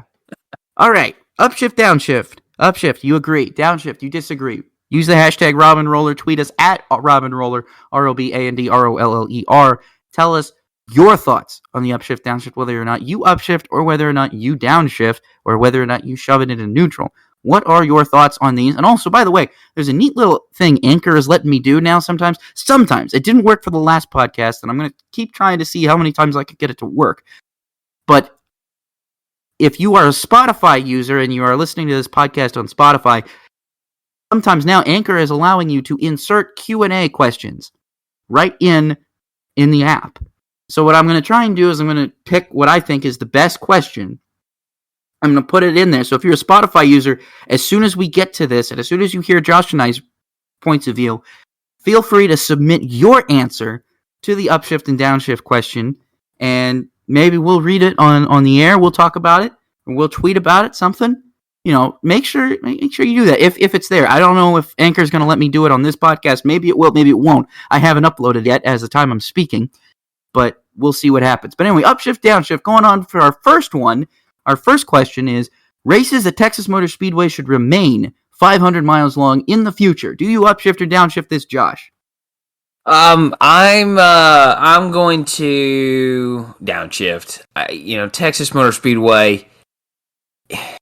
Look, it goes back to what we've talked about before. Daytona 500, Coca-Cola 600, Southern 500, everything else on ovals 400 miles or less. And I'm a firm believer in that. It's just we don't have the attrition like we used to. Just from simple parts failures. Most attrition today, if it's a parts failure, it's a smaller team that's running a part that has cycled out its life, or it's a crash. And those are kind of rare now too. It seems like. And for time purposes, for attention spans, yeah, we just need to go to 400 miles. You just need to be 400 miles, and I'll leave it at that. So I downshift. Fact of the matter is, Texas killed any belief I had that they should remain 500 miles when they ruined turns 1 and 2. And I am beating a dead horse, and I beat this dead horse every single time we go to Texas. It doesn't matter what racing series we go there. I'm going to keep beating this dead horse until somebody frickin' listens to me and fixes it. Because Texas, you shouldn't have a 400-mile race. You should only have a 300-mile race. You should have a 300-kilometer race. If you cannot fix your racetrack. You had a beautiful facility. You had one of the best racetracks for all of racing. NASCAR, IndyCar, it didn't matter what was there. You put on banger races every single year, and then you decided in 2017 you were going to ruin it because it worked out so great for Kentucky. You decided you were going to ruin it and make this ice rink in the outer grooves in turns 1 and 2, so that now the track that was so known for side-by-side racing becomes known for single-file racing because you can't go side-by-side anymore. Fact of the matter is, if Texas is going to keep this up, and if they're not going to fix their frickin' racetrack, then they shouldn't even have 400, 300-mile races, let alone a 500-mile race. I mean, the Xfinity Series was good, but it wasn't great. It could have been better if Texas didn't suck as much as it does now. I know I'm ranting about this. Eddie Gossage isn't there anymore, so I can't call him out directly like I used to. And maybe that's why he retired. Maybe he got sick and tired of people calling him out all the time. I don't know, because everybody knew who he was. But my point is, Texas, dude, you got to get your stuff together. This cannot keep happening. If you are not repaving this racetrack and fixing turns 1 and 2 by at least 2024, you are going to continue to lose fans. You are going to continue, and NASCAR is going to get fed up with you. I can't imagine seeing IndyCar there much longer, which would be a massive loss, which would be the biggest, probably one of the biggest losses IndyCar would have right now. IndyCar cannot afford to lose more ovals, but if Texas does not fix their racetrack, fans are going to stop showing up to every race, and it's not going to matter. You're just going to get them saying, oh, well, I don't see why I should go to Texas, and I could just go to COTA. It might be 3 hours away, but who cares? At least it's going to be a better race. You know what I mean? Just frustrating. Just overall frustrating for Texas. They need to fix that racetrack. Next question here. Let's go with this one. Oh, God. You thought I ranted last time. Get ready for this one. Steve Phelps hinted more bold schedule changes are on the horizon for NASCAR schedules.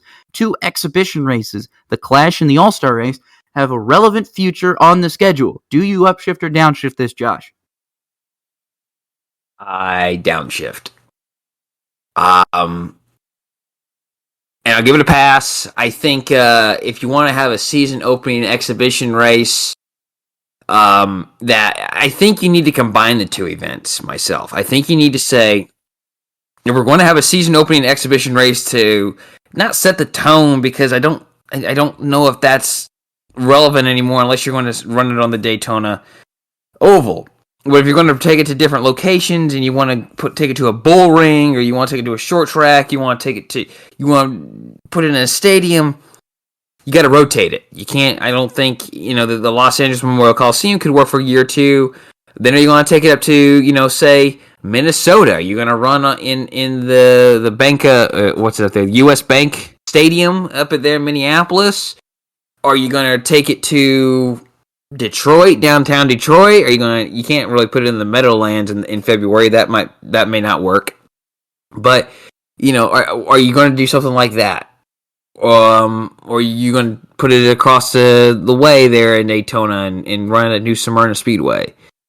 I don't think, as much as the All-Star races produce some wild and crazy races, wild finishes, memorable moments, I just don't know if having 2 exhibition races are worth it anymore. I think they'd be better served, at least one of them, just being flipped to a points race and running 37 points races in one exhibition race.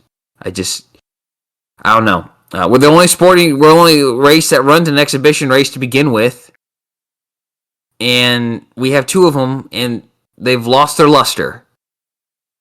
So I'm downshifting. If you wanted to run again the exhibition race of the Clash somewhere else, somewhere different every year, and then if you could turn the All-Star race into a place where we can bring a race to a new market and introduce new fans or serve an underserved market, let's do it. That's my take. Look, here's what I think is going to happen. I think NASCAR is going to eliminate all exhibition races. Here's why they shouldn't. Here's what I think they shouldn't. It's not the exhibition race's fault that the race is bad. It's NASCAR's fault because the Busch Clash should remain at Daytona, and it should have stayed. It should have been 25 laps.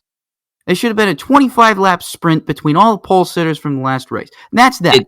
Did NASCAR ruin it, or did TV?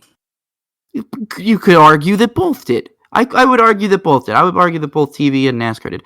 Even then, you wouldn't have to make it 25 laps. Maybe you could make it 50 laps if you wanted it a little bit longer. But the worst part, what they did was they threw stages in it. They, did all these crazy, nonsense. They changed the name. Now they changed the venue.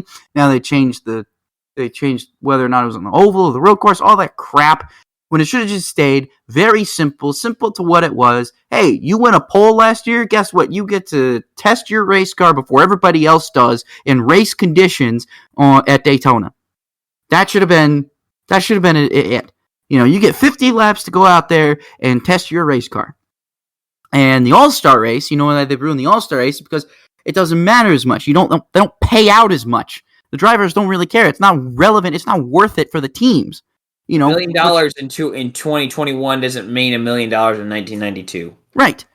It's not the same. Inflation has made the All-Star race. You're losing money. If you win the All-Star race, it used to be a huge payout. It used to be a huge bonus for the driver and the team. Now you almost lose money. Yeah. The fact is, NASCAR has all the fixes right in front of them. Whether or not they're going to do them or whether or not they're practical is what remains to be seen. They can fix and make the Clash excellent and fun again, but they won't do it because they prefer to just move it to LA and shake things up in the name of change, regardless of whether or not it's a welcome or needed change, or even if it's necessary. When in reality, all they had to do was fix the way the Daytona Clash was conducted and fix the way the All-Star race was conducted, make things simpler, pay out more for the All-Star race. Because look, you try to make the All-Star race a big deal. You try to take all the best drivers in the series and put them all in one track and say, hey, the only thing on the line tonight is money. Go make money for your race team. Go make money for yourself. Dude, $1 million isn't anything. You need to up that. And I'm sorry, I don't know what the number is going to have to be. I'm going to throw out a number here randomly, say 10 million, something like that. You need to make it worth these guys' while. I don't know if it's possible to give away $10 million to a race winner, but NASCAR's got to figure out some way to fundraise to make that All-Star race worth it. So they're not going to do it because they'd rather give it to a new market. The Indianapolis 500 pays out like $15 million total. You want to give a NASCAR All-Star race winner 2/3 of that? Okay, I just threw out a number. I know you just threw out a number. I was just trying to bring it down into compare. Fine, $5 million. How's $5 million? It's about twice as much what the Indy 500 champion makes. If you make something more relevant than $1 million, it has to be more than $1 million. It can't be this. I agree. It has, because you have to look at what $1 million meant in 1992. You have to look at what $1 million meant in 2000. Well, I'm gonna look it up. I need to know what the inflation rate is, and you need to adjust it for inflation to make it worthwhile for the teams and the drivers. That's the biggest problem. And I don't know if it's because they can't find enough sponsors to get that kind of purse. I'm probably hitting the nail on the head there. It's approximately just under $2 million today. Okay, fine. All right, so $5 million and $10 million was way too much. But what they really just need to do is offer them $2 million. They just need to double the purse. Find a way to double the purse from $1 million to $2 million and call it a day. Now, again, that's a lot easier said than done. I'm not saying they're going to do it, which is why what they're probably going to do is they're probably going to eliminate it entirely and just make them points races to expand the schedule and get more TV, whatever. I don't care. Well, the Clash is just a made-for-TV event. At that point, you just need to turn it into a points race. The All-Star race has just become too... I don't like it being a test session. I don't like it being a gimmick deal. Or like was this year, too complicated. It was definitely too complicated. When I got her like, okay, All-Star races used to be really awesome, and something happened to them after 2012. Something happened to them, they just stopped mattering. And they never started mattering again. And I think a lot of it has to do with how expensive the cars are, how much change NASCAR constantly puts into these cars. Because think about 2012, it was like, okay, well, this is the last time we're going to be running this car, but this also might be our car for Charlotte. 2013, it was like, well, dang, these are brand new cars. 2014, it was like, well, money's not worth it, so why bother? And it's been like that ever since. 2015, 2016, 2015 had that really fun, what was it? Was it Chase Elliott and Trevor Bayne? What was the year Trevor Bayne went side by side with somebody to win the Open? That was fun. We should do that again. Chase and Kyle Larson were side by side in 16. Yeah, but I think it was 15 that Trevor Bayne almost won it.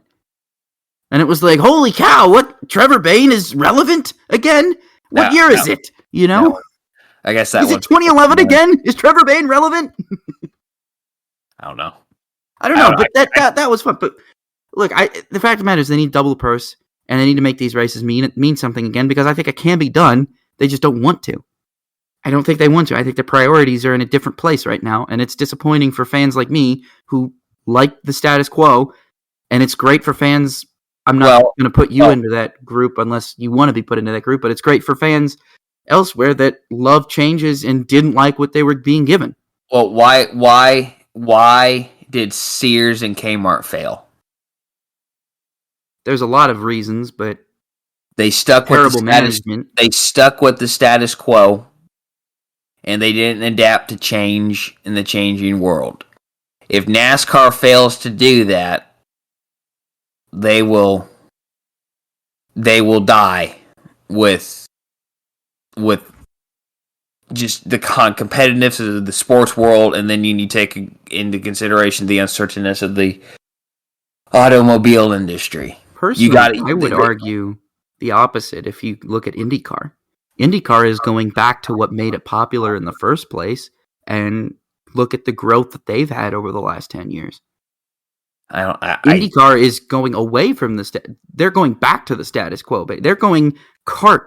They're like, okay, we're going to kart tracks, and we're going to street courses, and we're putting all of our eggs in certain baskets, and we're staying American, which is different than what kart was going. But talking about 80s wise, I mean, if you were a fan of IndyCar in the 80s, I would argue to say that you probably like IndyCar right now a lot more than you did in the 90s and 2000s.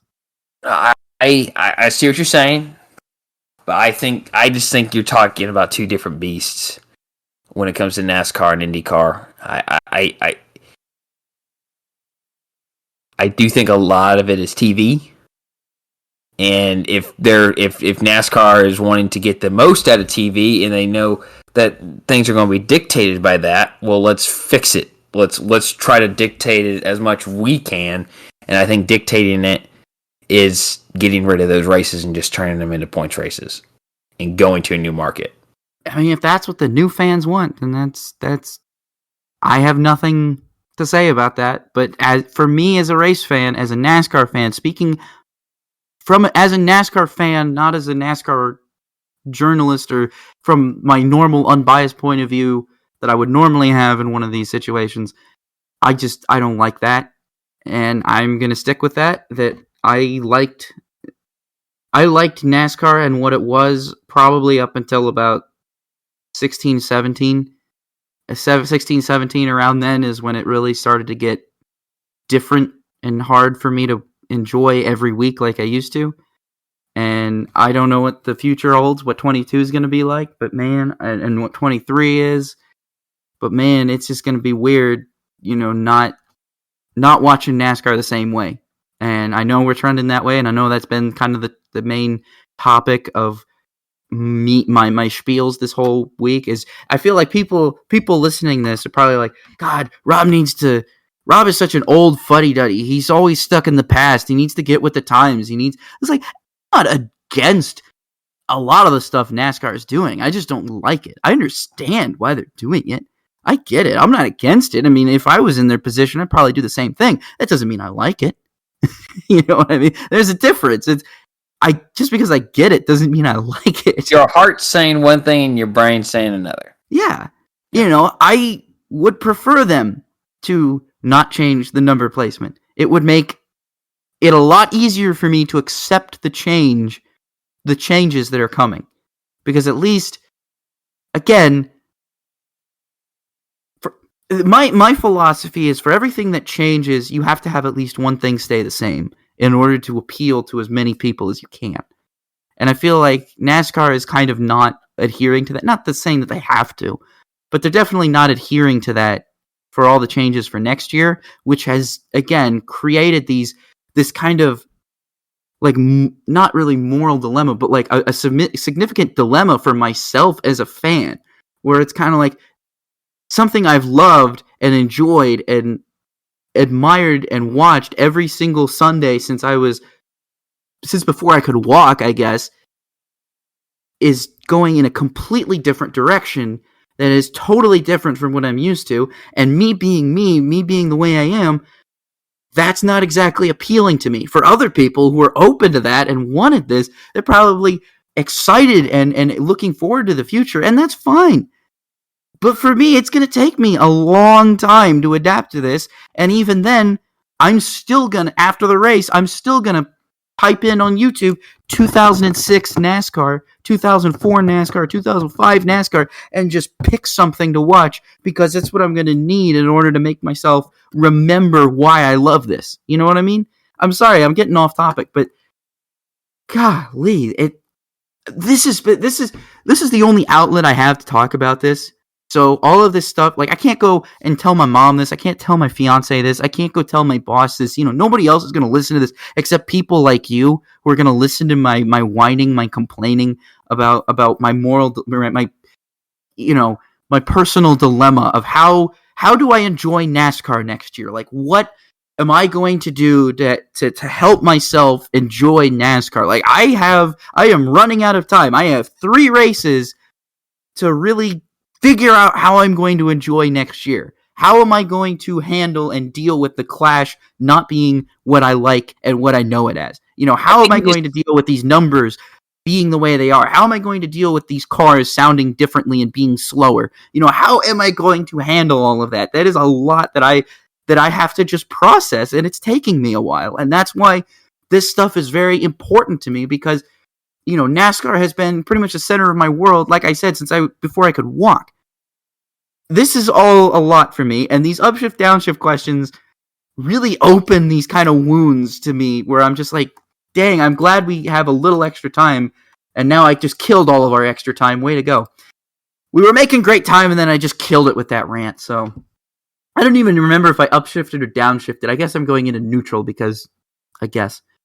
All right, this will be a lot easier for me. In order to end the 2022 F1 season before the 2022 World Cup, F1 will have 2 triple-header weekends, both post-summer break, and will be 6 races in 7 weeks. Do you upshift or downshift this potential possibility, Josh? I downshift it being so close together, but I upshift if F1 and Liberty Media feel like it's necessary to end before the World Cup. And not to compete against it, and you don't want to begin the season earlier, their own fault. Okay, if they begin the season March 20th or something, why are you beginning it 2 weeks sooner? Okay, then that's their own darn fault. But I upshift them doing the effort to get it done, I guess. But I downshifted the placement of the 2 triple header weekends. I don't know why you couldn't have one around the June, July time frame and then had one post summer break. Instead, you basically gave teams the middle finger and said, we're going to give you 6 races in 7 weeks. Good luck. Hope you survive. So I kind of overall, I guess, downshift this one. But I don't know, a downshift. Well, I have to downshift in general because I think what Formula One is doing to their schedule is insane. I mean, I'm always for more races. I'm always against the idea of NASCAR cutting races.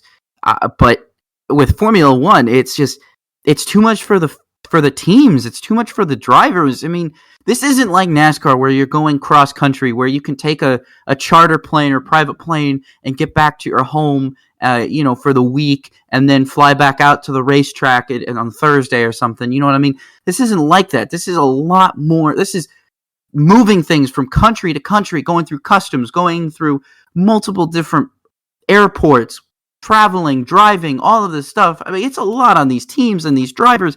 And I just think F1 is too selfish with all of these races. 23 races is too much for what is essentially an international championship. You would never see this. You never see this in sports car racing. You never see this in other types of automobile racing that travels internationally like this. F1 seems hell-bent on burning out their drivers like NASCAR's doing. Drivers, but the crews. Burning out the crews, burning out the teams, making the teams sink more money into them, even though most Formula One teams are already burning money by the sackful almost every second of every day.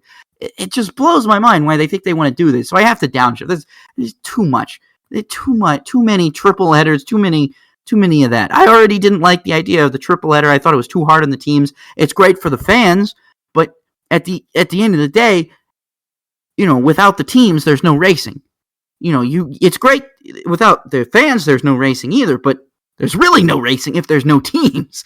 You know what I mean? The fans could show up. The fans could still show up for, you could still have a race in front of no fans, but you can't have a race with no race teams. Yeah. You know what I'm saying?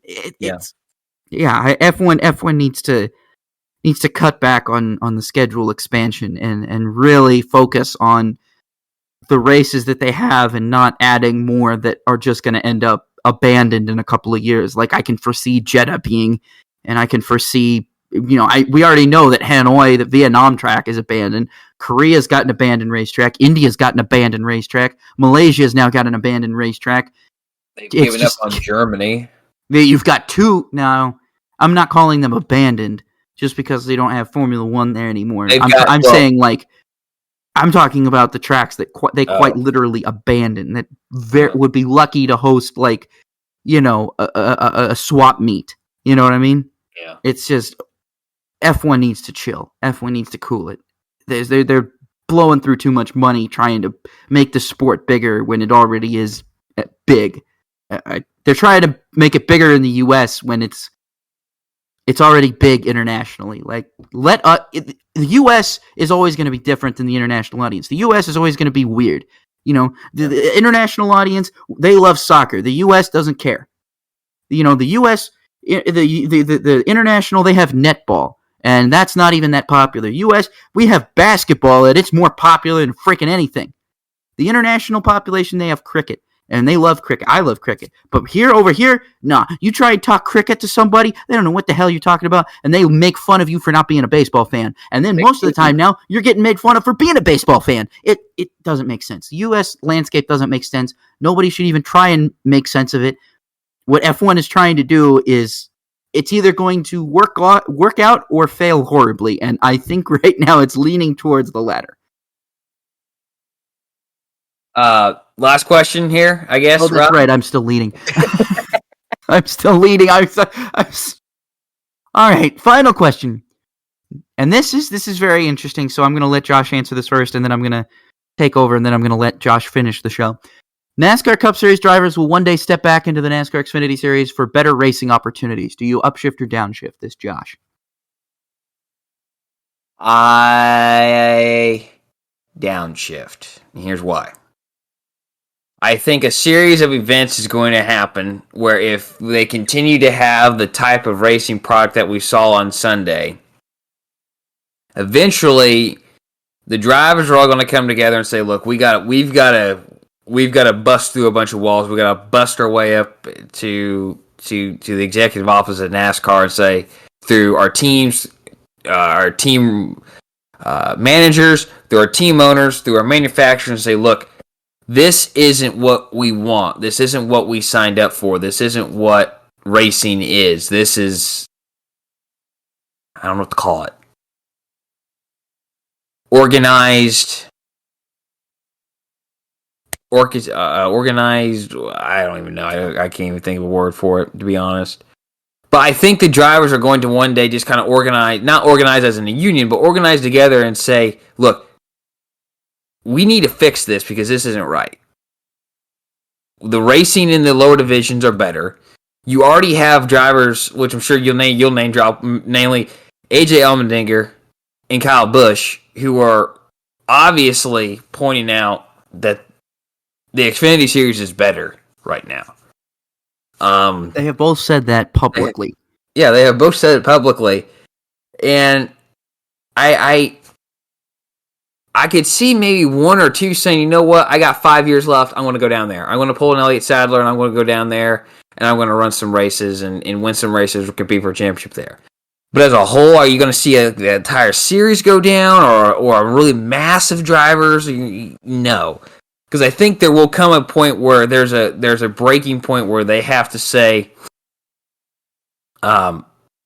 we need more horsepower. We need less downforce. We need the cars off the ground where the drivers kind of say everything that our engineers and our manufacturers put in are going to say we can't do this anymore. We've engineered these cars too much. We've de-engineered these cars too much. Is more so the engine. We've de-engined these cars too much. I downshift it, but I would not be surprised to see a guy like Kyle Busch go down if he's fed up enough, because I think Kyle Busch has the demeanor to do that. But will you see a guy like Chase Elliott or Ryan Blaney, Christopher Bell, one of these guys, these younger generation guys? No, I don't think they will. I'm going to have to upshift actually. And the reason why I'm going to upshift is because I can definitely see the frustration building for a lot of veteran drivers. And I see it in every time they air radioactive. I see it every time they get out of the car, they're fresh, and someone puts a microphone in their face. I feel like it's coming. I feel like there will be a mass exodus of veteran drivers at some point that just decide to go Xfinity or truck racing because it's more rewarding as a driver. I think as a driver, you want to be challenged and you want to challenge yourself to drive the car as best as you can. And I think when you know you're driving the car to the best of your ability, but the car is not making a difference, I can only imagine just how frustrating that can be. Yeah. There's nothing you can do behind the wheel to make the car drive better. You literally just have to rely on the draft, momentum, and your pit crew making slight changes to the car to maybe make it drive a little bit faster or a little bit better. But when you're just flat out, full throttle, all the way around a 1.5 mile track, and you're entirely reliant on just sniffing a draft off the car in front, and even then, you're lucky if you sniff a draft and don't get held down by dirty air. That's the big thing. Are you sniffing a draft, or are you just getting bogged down by dirty air? That's another problem that NASCAR needs to address. I feel like Kyle Busch is nearing his breaking point. Every time he gets on the radio, and especially after this week, I just feel like Kyle Busch is getting near his breaking point. It might not be this year, it might not be next year, but I feel like it's coming. I feel like his breaking point is getting there. If the car does not race to his liking next year, I can't see him being in Cup very much longer. I just can't. And this is crazy to say, but unless there is a contractual obligation that Kyle Busch has to race in Cup, I don't think he wants to. He would want to if the next gen car is anything like the current car.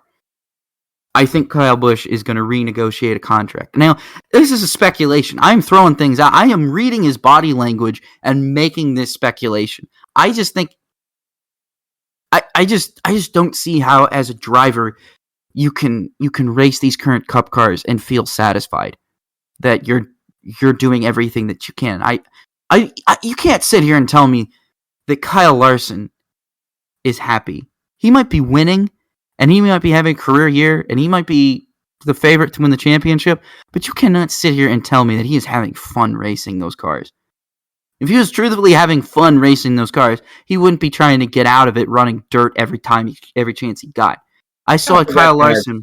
I'll disagree with you on that one. I don't think that's 100% true. I think he just genuinely enjoys racing.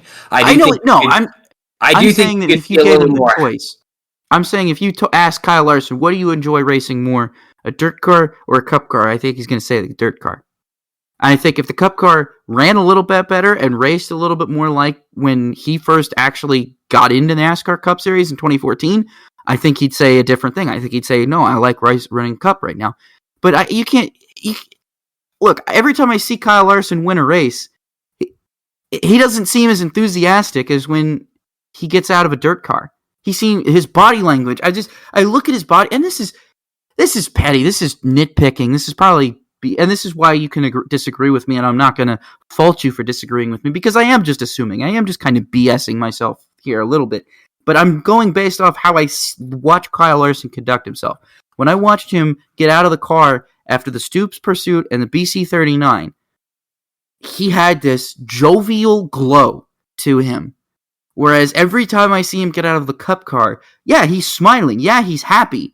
But he doesn't have that, man, I drove my ass off to win this race feeling. You know, he doesn't look like somebody who just accomplished an incredibly hard task. He looks like somebody who was out there for a Sunday drive in the best car. And that may be what happened. But but I feel like Kyle Larson would definitely feel more satisfied and fulfilled. Every racer would, not just Larson, but every racer would, if the Cup cars drove more like the Xfinity cars. So that's why I think personally you're getting to the point where somebody, I don't know who, it's probably not going to be Busch, it probably might not be Larson, but some veteran is going to be like, I'm sick and tired of this. The grind of the Cup Series is too hard. It doesn't feel rewarding to drive these cars, and I'm just putzing around in 10th or through 20th, and I can't really do much behind the wheel outside of tell my team what I want changed. I'm going Xfinity racing. Someone is going to do that, and I don't know who it's going to be, but it's going to be a veteran. I don't see, like you said, I don't think it's going to be a young guy. I think it's going to be a veteran who yearns for what it used to be like to race in Cup. All right. Now I'm going to turn things over to you, Josh. Take it away with Rollers Featured Racetrack. Oh, God, how much time do we have? God, I really need to work on my rants. I'm so sorry, everybody. Josh, take it away. Educate us on your featured racetrack, because I learned a lot last week, and I'm looking forward to learning a lot this week. I apologize ahead of time if I pronounce anything wrong. I got a lot of words on here that I did not take in high school. So, road racing, basically all but lost from an era where safety always came second to speed, before there was an abundance of permanent closed circuits for drivers and automakers to test their driving and car capabilities.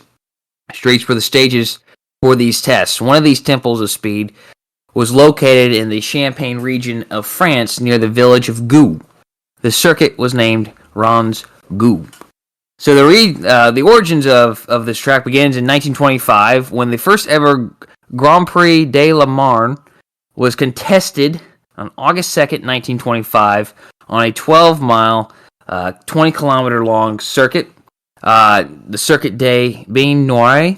The race was part of the Grand Prix series, a predecessor to Formula One, but it didn't count towards any world championship.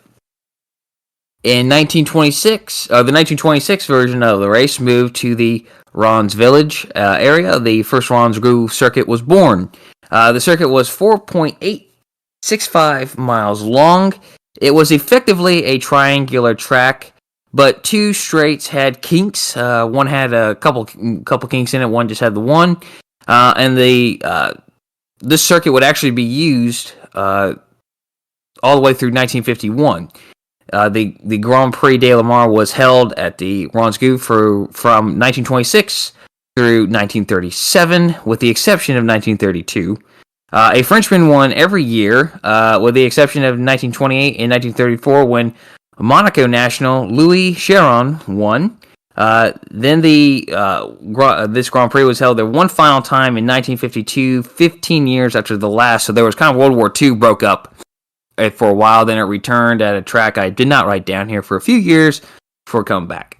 The final race in 1952 was a non-championship Grand Prix for the 1952 Formula One season.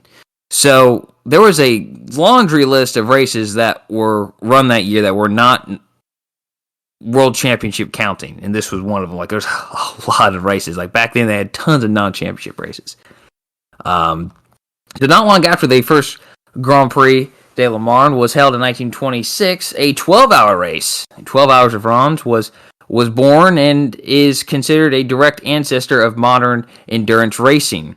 Another 12-hour race wouldn't be contested until 1953, however, and it was contested further in 1954, 56, 57, 58, 1964, 65, and 66. The 1955 edition was canceled following the Le Mans disaster. The 1964 and 65 editions were part of the Sports Car World Championship, and the final race in 1967 was won by Joe Schessler and Guy Ligier in a Ford GT40 Mark IIA. So similar to the car that, if you watch Ford v Ferrari, it's very similar to that car. Now in 1952, the course was shortened to 4.444 miles. I could not have nailed it any better. That's oddly satisfying. So 4.444 miles. As the village of Gueux was bypassed, the next year, 1953, the course was lengthened to 5.187 miles when the RN34 straight was lengthened and the D26 straight was bypassed. Those are two roads in the area, so they lengthened the use of the RN34, and then they just completely bypassed the D26 straight entirely. The final course changes came in 1954 when two very tight hairpin corners in Mouzon and Thiloy were softened and not be as sharp. So, you could carry a little bit more speed, basically, and not to slow down as much. I mean, you're talking about like hairpin corners, like sharp, very, very acute angled. There's a word for you. Acute angled corners. Now they're a little softened. Reims did host the French Grand Prix 14 times, 11 of which were in the Formula One era. The first one was ran in 1932 and was won by Italian driver Tazio Nuvolari. It wasn't until 1938 and 1939 that the French Grand Prix returned. Juan Manuel Fangio won the first French Grand Prix under the Formula One banner, and it was also the first French Grand Prix under the Formula One banner run at Reims as well on July 2nd, 1950, in the inaugural season of F1. It was the race number 6 of 7 of that year's calendar, and that season began at Silverstone on May 13th and ended at Monza on September 3rd. That's how short the season was back then, May to September, and there's a huge gap there. So this was race number 6 of 7, and it was run in July. They had 2 months off before they ran the season finale race. I mean, and you had all these probably non-world championship events in between. One of them could not have been a world championship event. Sounds like how Formula 2's schedule is going on. Right? They got 2 months between their championship race and the penultimate one. No kidding. Very, very similar. They would, Reims-Gueux would host F1 again in 1951, 52, 53, 54, 56, 58, 9, and then 1960, 61, 63, and then finally for the last time in 1966. Like the sports car race, the 55 edition was, the French Grand Prix was canceled due to the Le Mans disaster that year. Jack Brabham won the French Grand Prix at Reims-Gueux on July 3rd. It was the final one. Britain Mike Parks was second, and Denny Hulme was fourth. Jochen Rinck was fourth, and Dan Gurney was fifth. Despite being a popular stop with drivers and fans, F1 bosses decided to move the French Grand Prix to the permanent Bugatti circuit in Le Mans, citing costs of organizing the race on open streets. Ironically, in 1968, F1 returned to France to run on the streets once more. And I'm going to butcher this name, so I got to spell it out here. Rouen-les-Essarts. That's the town that was run in the... they didn't write down the region, but that's the street course it was basically on. It doesn't look like a street course. When you look at the map of the track, it doesn't look like a street course. It looks like a regular circuit, but it actually was run on streets. Following Formula One and sports car departure in the late 1960s, national races continued to be held at Reims-Gueux. For a few years, the final race was on June 11th, 1972. The circuit was no longer safe enough for the times, but the facilities had become borderline obsolete. The pits were still right alongside the surface road. We're in the racing circuit. Now, the mayor had ordered that all racing-related facilities be demolished. He said, demolish them. But elections were held that year, and a new mayor was elected.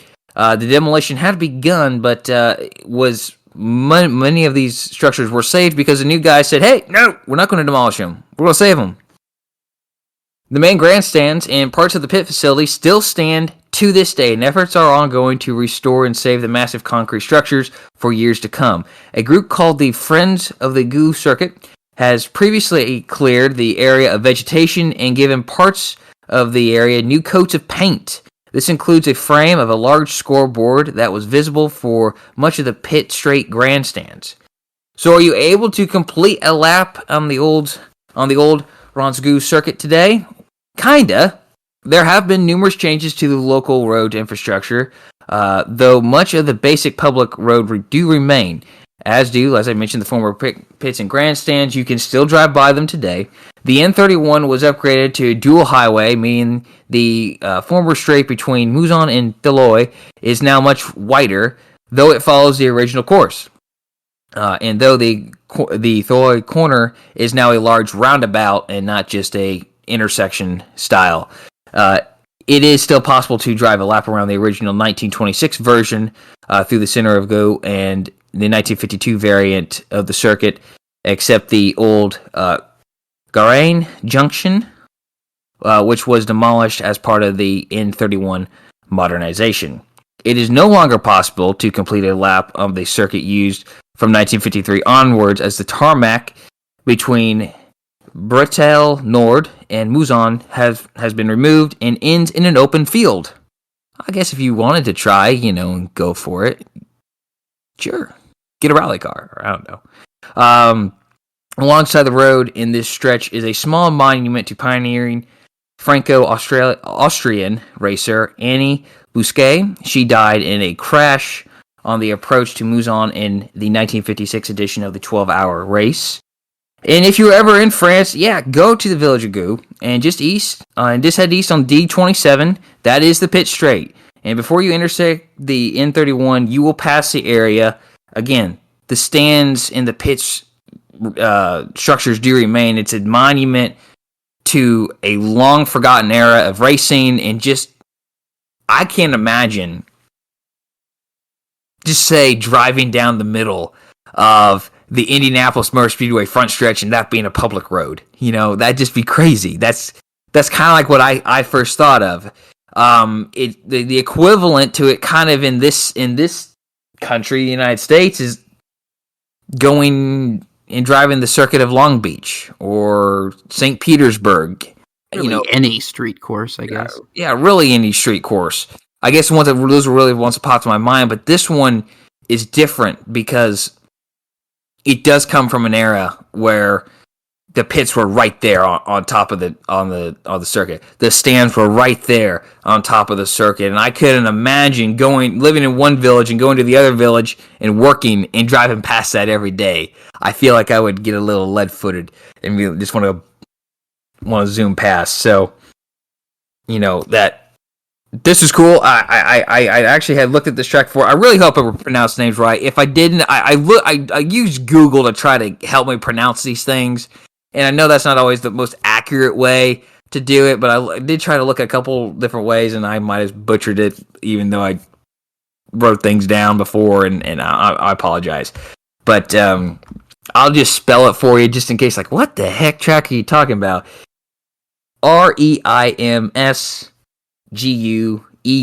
So that's the track I talked about today. It's in France, Champagne region of France. So that was Rollers featured Racetrack. I'm on this little kick right now of like abandoned racetracks in Europe. That's kind of like the kick I'm on. So I don't know if I'll do one next week or not, but that was today's Rollers featured Racetrack. Rob, why don't you help us cap out this show with starting with what's in the windshield? Yeah, sure thing. I actually really enjoyed hearing that. I always like hearing about some of the older racetracks that might not be well known. Some, especially from the turn of century stuff, from the early 1900s, when racing was really just starting.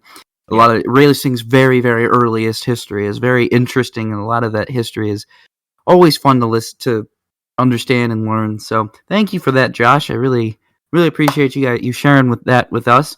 Once in the windshield here, let's go ahead and take a look.